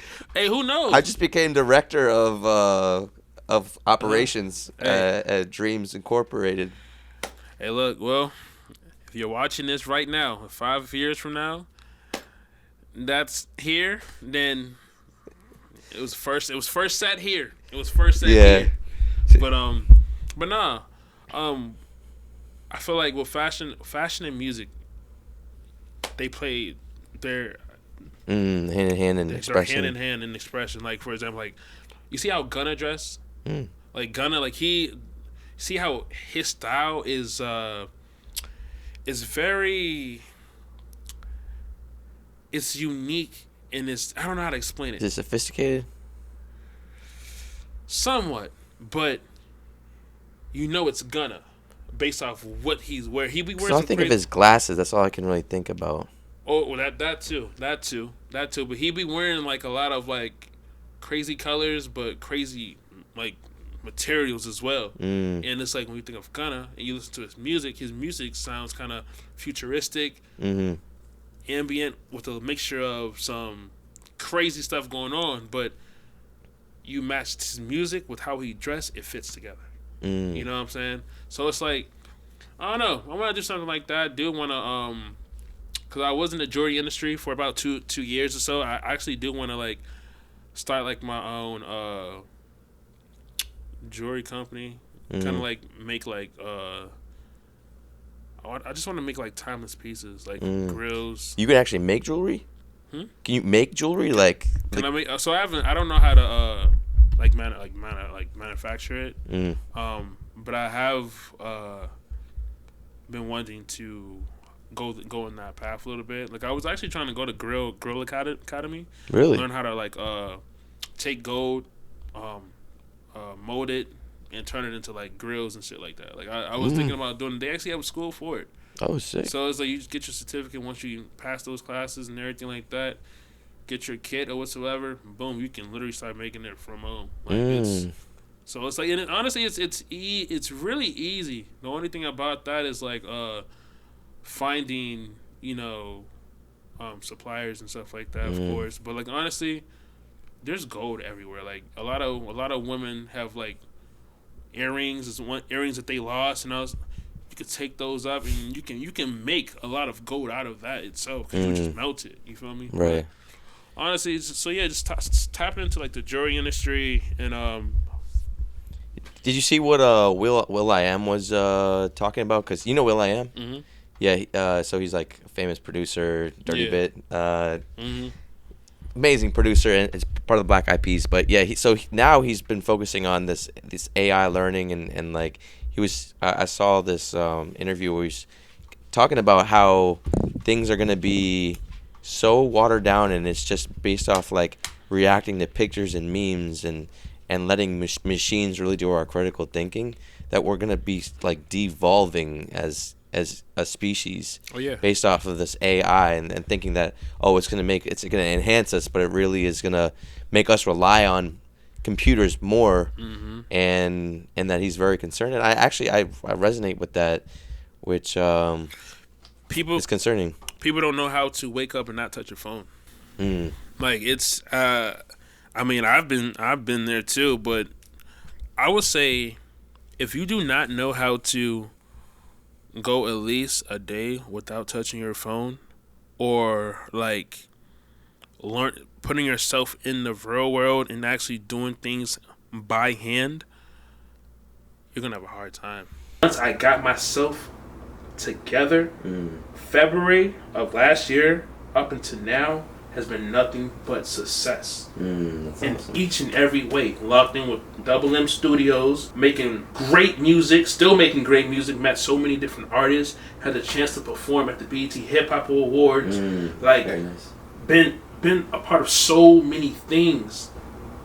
And the question I tell myself is, if I was still in that situation, I would not be sitting right here. So like, it's a blessing, honestly. And I feel like as men, we have to, test certain waters in order to figure out who we are, who we truly are. Yeah. And that's like, honestly, that's like oh man. Yeah, it's a hard path. It is. Yeah, that's awesome, man. So you did the BET, you performed there? Yes. It was. I was at the Grammy Museum. The Grammy Museum, red carpet. It was nice. It was a beautiful moment, bro. Mm-hmm. I actually have a picture with G Herbo that I met. He was coming down. You know, he's a busy dude, but he was coming down. I was like, yo, bro, what's up? You know what I'm saying? He literally told me. He was just like, I told him, I was like, yo, I appreciate everything you do. Like, you're a huge inspiration and you motivate me. And he was just like, bro, you got a dream, chase it. Keep chasing your dreams, bro. Don't let up. You know, I'm just like, bro, like coming from you. I'm talking about somebody who's been in the game, but, you know, through it all, like, that shit hit home. I'm in a room with Ice Spice, Lil Uzi. I mean, these people are, like, literally fingers away. I'm just like, damn, I saw DDG come across. NLE Chopper. I love Chopper. Like, NLE Chopper, and it's just like, it really inspired you. Inspired me. It's just like, yo, like, it is not that hard. It's like, it's not that hard. As long as you're consistent and you're being you and you staying focused and you doing what you gotta do, bro, it is not that hard, bro. I think it is hard, but it's possible. That's the thing, because it's gonna be hard, and you're gonna go through a lot. Well, yeah, it's gonna be hard. But the fact you see it, it makes it possible. Yeah, it's like that was in my. I was like, bro, like, I really had to sit down and ask myself, like, yo, like, how did I get here? Honestly, it was a life-changing experience, and it was crazy because at first I didn't think I was gonna be able to go just due to funding. You know, a trip to LA around that time was expensive because that's what mostly everyone's going there for the BET. Yeah. I started a GoFundMe, and I had some people, you know, help me out with some money. You had some family come out and pitch in as well, and I was able to make the trip. And how'd you get the opportunity?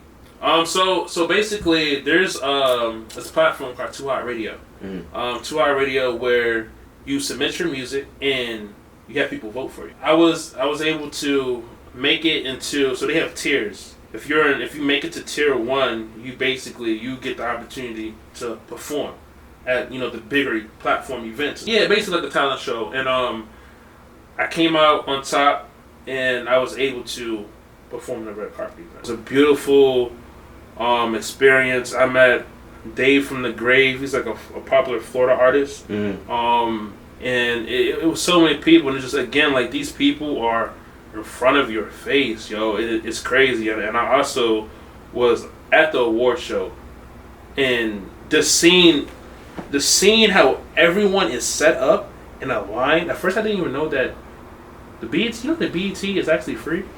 Oh, just to walk in? But so, I guess a year before the show, they have like this tickets. Yeah, it's like a volunteer. RCP. Like, yeah, so basically it's like what do you call it? Those seat fillers, like seat fillers. Okay. Seat fillers. So that's where it's free, like seat fillers. But you have to like sign up, like when as soon as that list drops, sign up. And so a lot of people were like there, and I was just like, the whole time I was like, damn, like, anybody could just walk up in here. That's crazy. Like, I'm talking about the lines were so far back. Like, it was crazy. But I just thought of a business opportunity right there.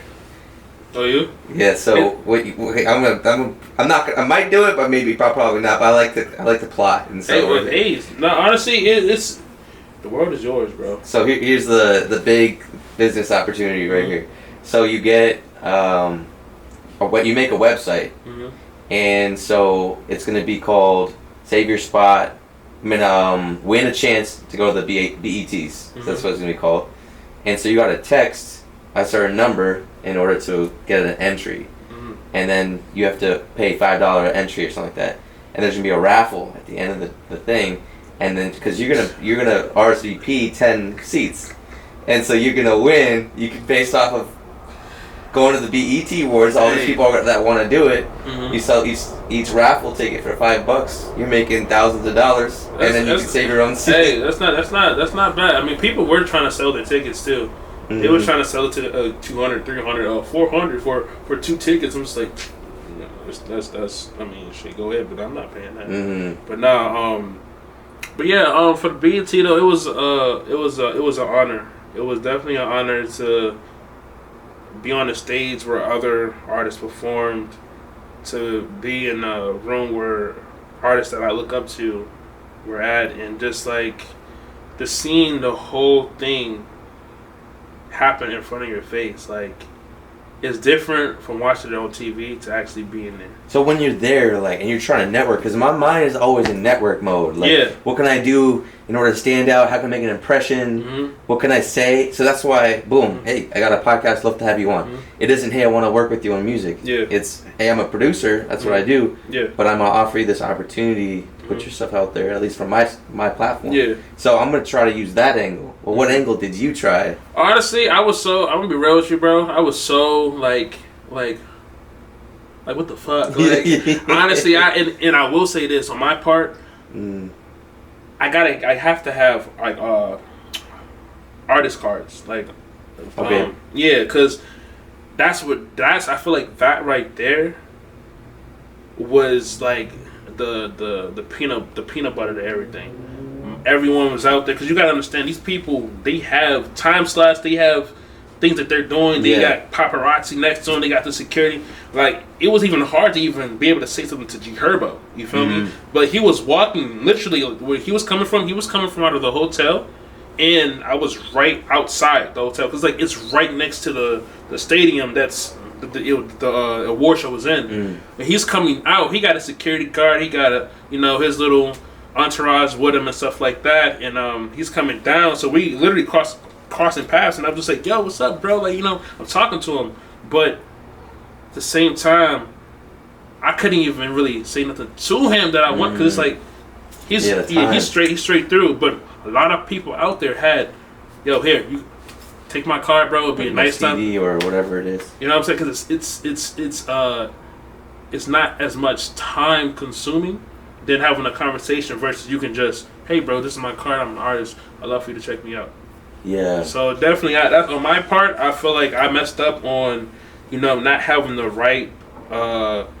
Being ready. Yeah, yeah. With things to hand out or something. Yeah, because it's like, again, like, you're going out there to network, bro. Like, these people are coming from all over the place. Right. Nobody really got time to be pulling out their phone. Oh yeah, follow me on Instagram, or what's your number? No.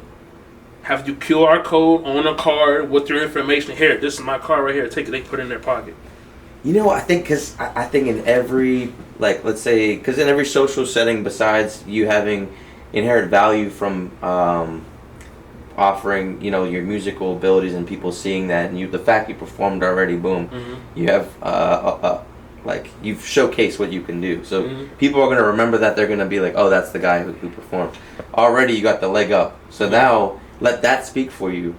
And then it's a people game. So talk to that person. It's not like I'm trying to get anything from you. Yeah. I'm going to see you as a human. How's your night been like? What's your experience like?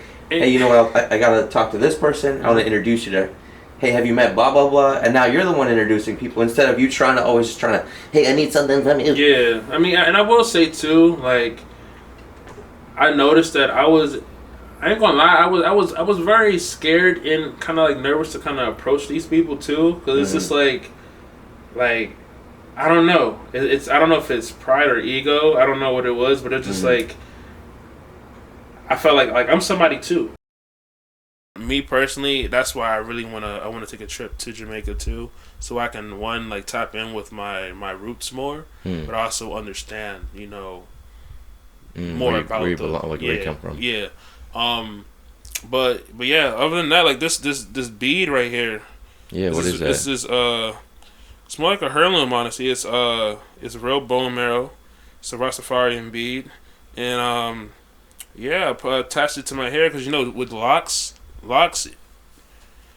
it's energy. It's like your story. It's energy. So the longer your locks are, it's kind of like a respect thing. The longer your locks are, it shows that you have good energy. Discipline. You have good energy, and you can your hair tells you a lot. Like when you start to see your hair break off and all that stuff, like it tells you a lot about you as a person, but also what you're absorbing into your lifestyle as well. It's one of those things where you got to do a lot of research, but when you have long hair, like that's why. Have you ever seen a person with locks that's down to their feet? Yeah, and they like, have it like in a ball and it's all the way back there. Like that's rare. Like it's rare. Well, in Jamaica it's probably not rare.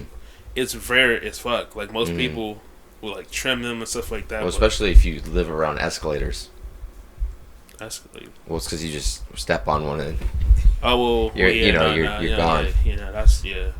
That's hectic. That's like a Mortal Kombat fatality. Yeah, you don't want that. Yeah, but other than that, but locks is. So you never go cold with them? No, bro. How many times a day do you have to wash them? Or honestly, like how many times a week? With these, I mean, so with locks, you don't want to wash them like every day, because if you do wash them every day, like it's just bad. It's bad for your hair. Yeah, it's bad for you. It's like you're gonna be drying out your hair. So like with me, I wash my hair probably like once every 2 weeks. And I use tea tree oil. That's like the best thing for your locks. And then I put moisturizer in them as well to keep them, soft and,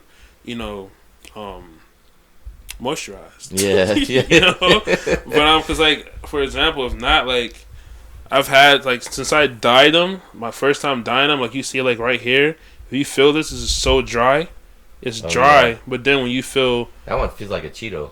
But then when you feel this, you see the difference. Yeah, I do. Yeah. So it's like it plays a huge part in a lot of things. I've had some fall out. Actually, do I have one in my bag? No, I took it out. It's in my safe. But I've had my locks that some fell out, and I literally just put them back in my put in my bag or a safe, and then you just get them crocheted back in. Oh wow! Yeah, because all this, literally, all this is just new growth, and you would just attach it back. What? Dead ass, yeah. That's so sick. That's locks is crazy. Even with some people, you gotta understand what locks. It's kind of have you seen Avatar? Yeah. It's kind of like Avatar, bro. Literally, it's transferring energy. If I take one of my locks and put it into someone else's hair, it's they're taking all my energy and my demons that I'm dealing with and adding it to theirs. Oh wow! It's locks is spiritual, bro. Wow. It's a spiritual thing. So can white people have locks? Yeah, they can have locks, but again, I feel like a lot of people just get them just to get them and don't know the real meaning behind them. But honestly, it's anybody can have locks. I've seen some white people with locks. What about Asians? Asians? Have I seen an Asian with locks? I've seen some Asians. I probably have. But with them, it's gonna take longer. I know it's different for you guys because your hair is straight, yeah, and it's gonna take a while for your hair to really lock, because it's because it can get really dirty that way too. I've seen some dreads on some white people that are very dirty. They just let the hair clump up. Yeah, and then it turns. And then because if you let it, because that's the thing. That's how you start locks for real. Oh really?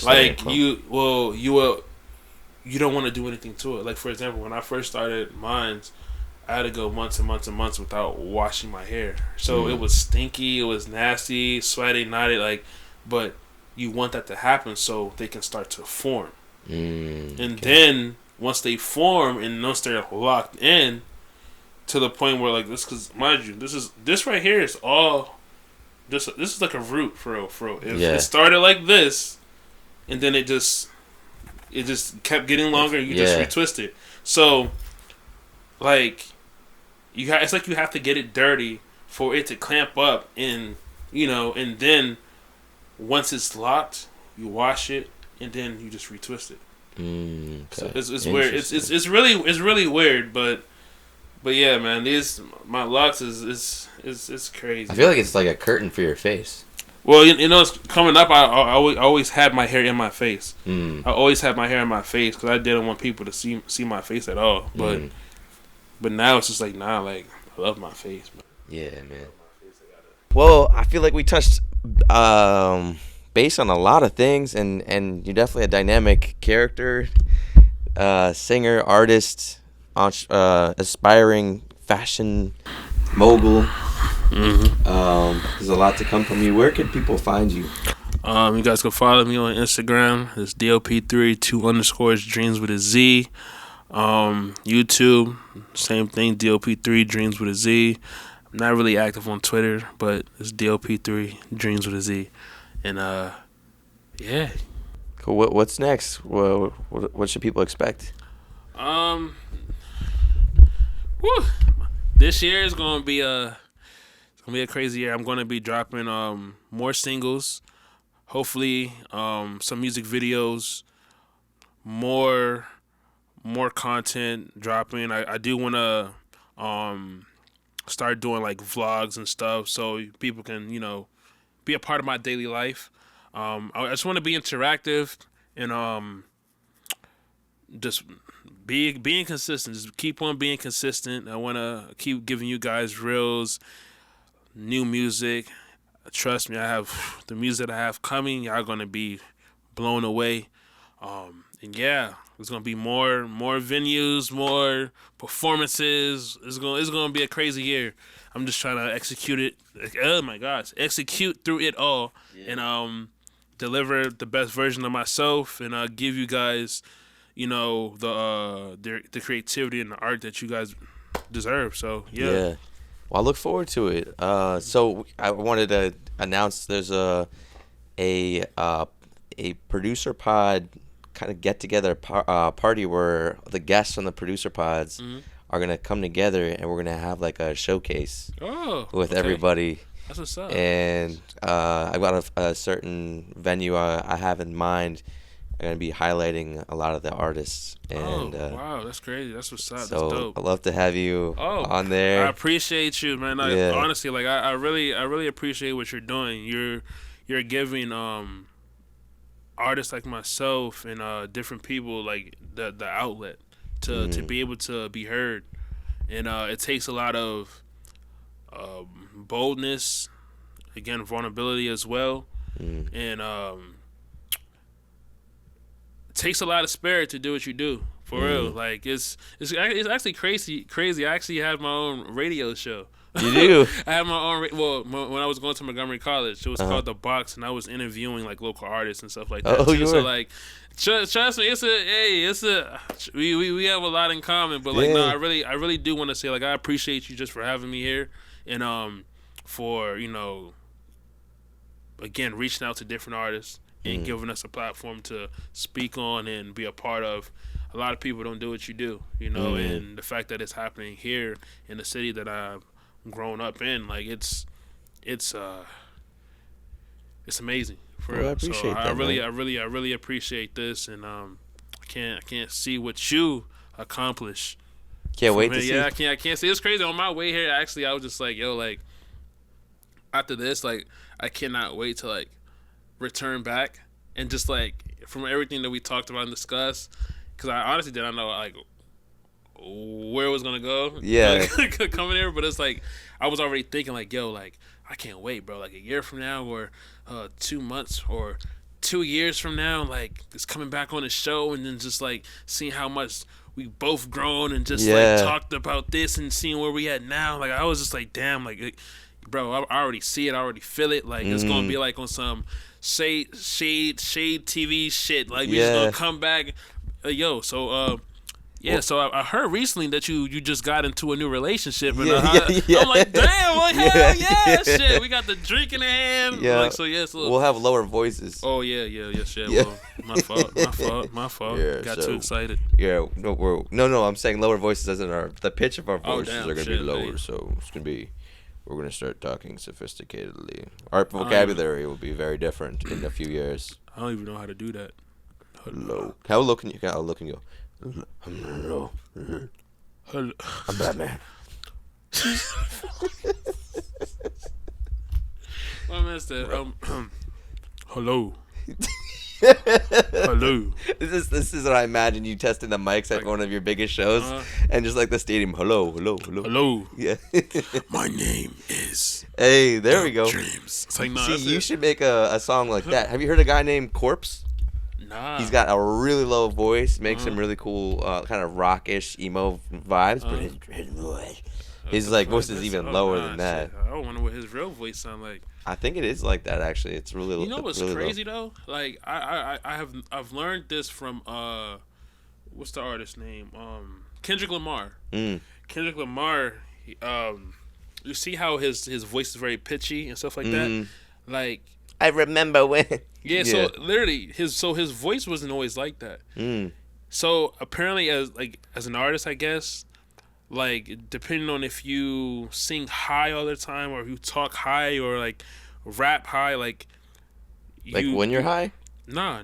Oh, you mean in a high pitch? Yeah, in a high pitch, like it's like your voice starts to like wear off, or like you basically you change the way your voice is. Like, and it's weird because my voice wasn't always like this. Like I had a deeper voice before this, but when I started to like because I was listening to YFN Lucci a lot, and like I don't know if you know who YFN Lucci is, but he would do this thing in his songs, and he was just like, hey, and I would always do that, and like I would do it in my songs too, and then I would always try to like sing in a higher pitch and in a weird tone, like so now it's like my voice is very pitchy.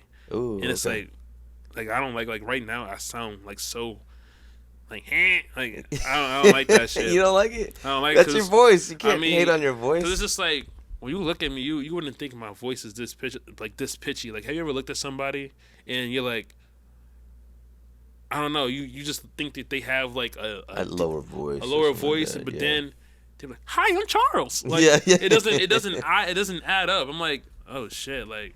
See, your voice though, I feel like suits you. I mean, it has your personality in it. Like your like if you were like, hey, like this low pitch guy, maybe you wouldn't be the same way. Like that is true, but I will say this though, depending on my mood, sometimes like my voice do change. Like, oh yeah, I'll be like, okay, like what's up? Yeah, like what you trying to do?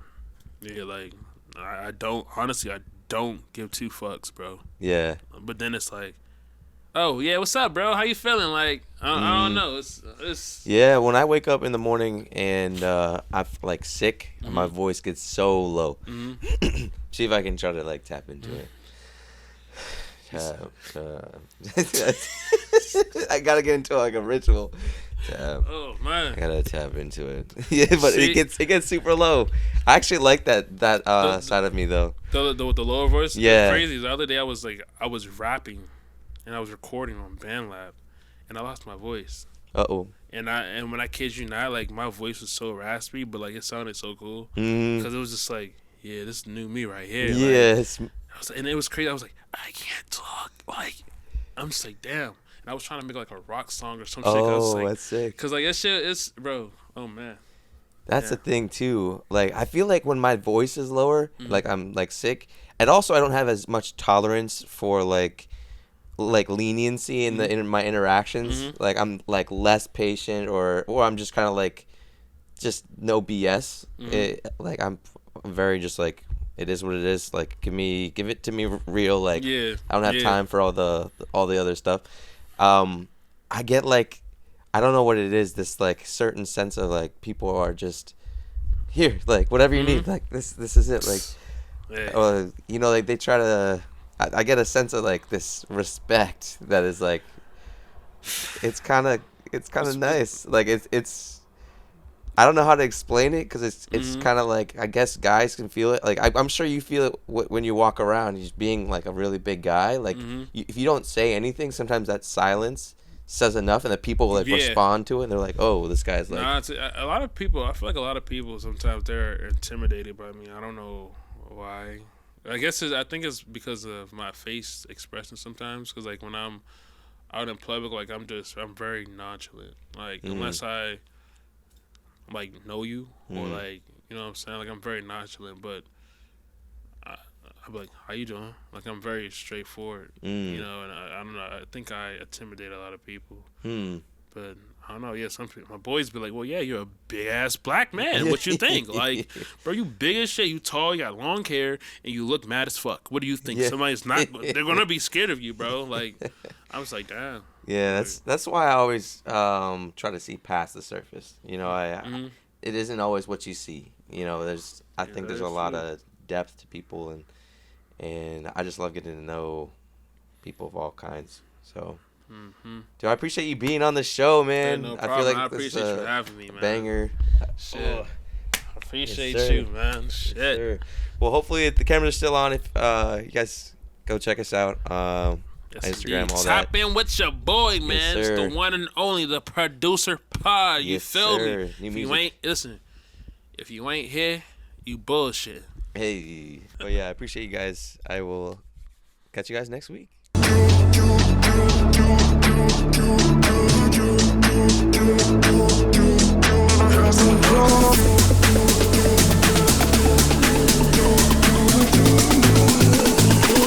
I'm just hoping that you see and you know that's a you wanna drive it, I'm just wanna love you like I do, 'cause I never had someone like you.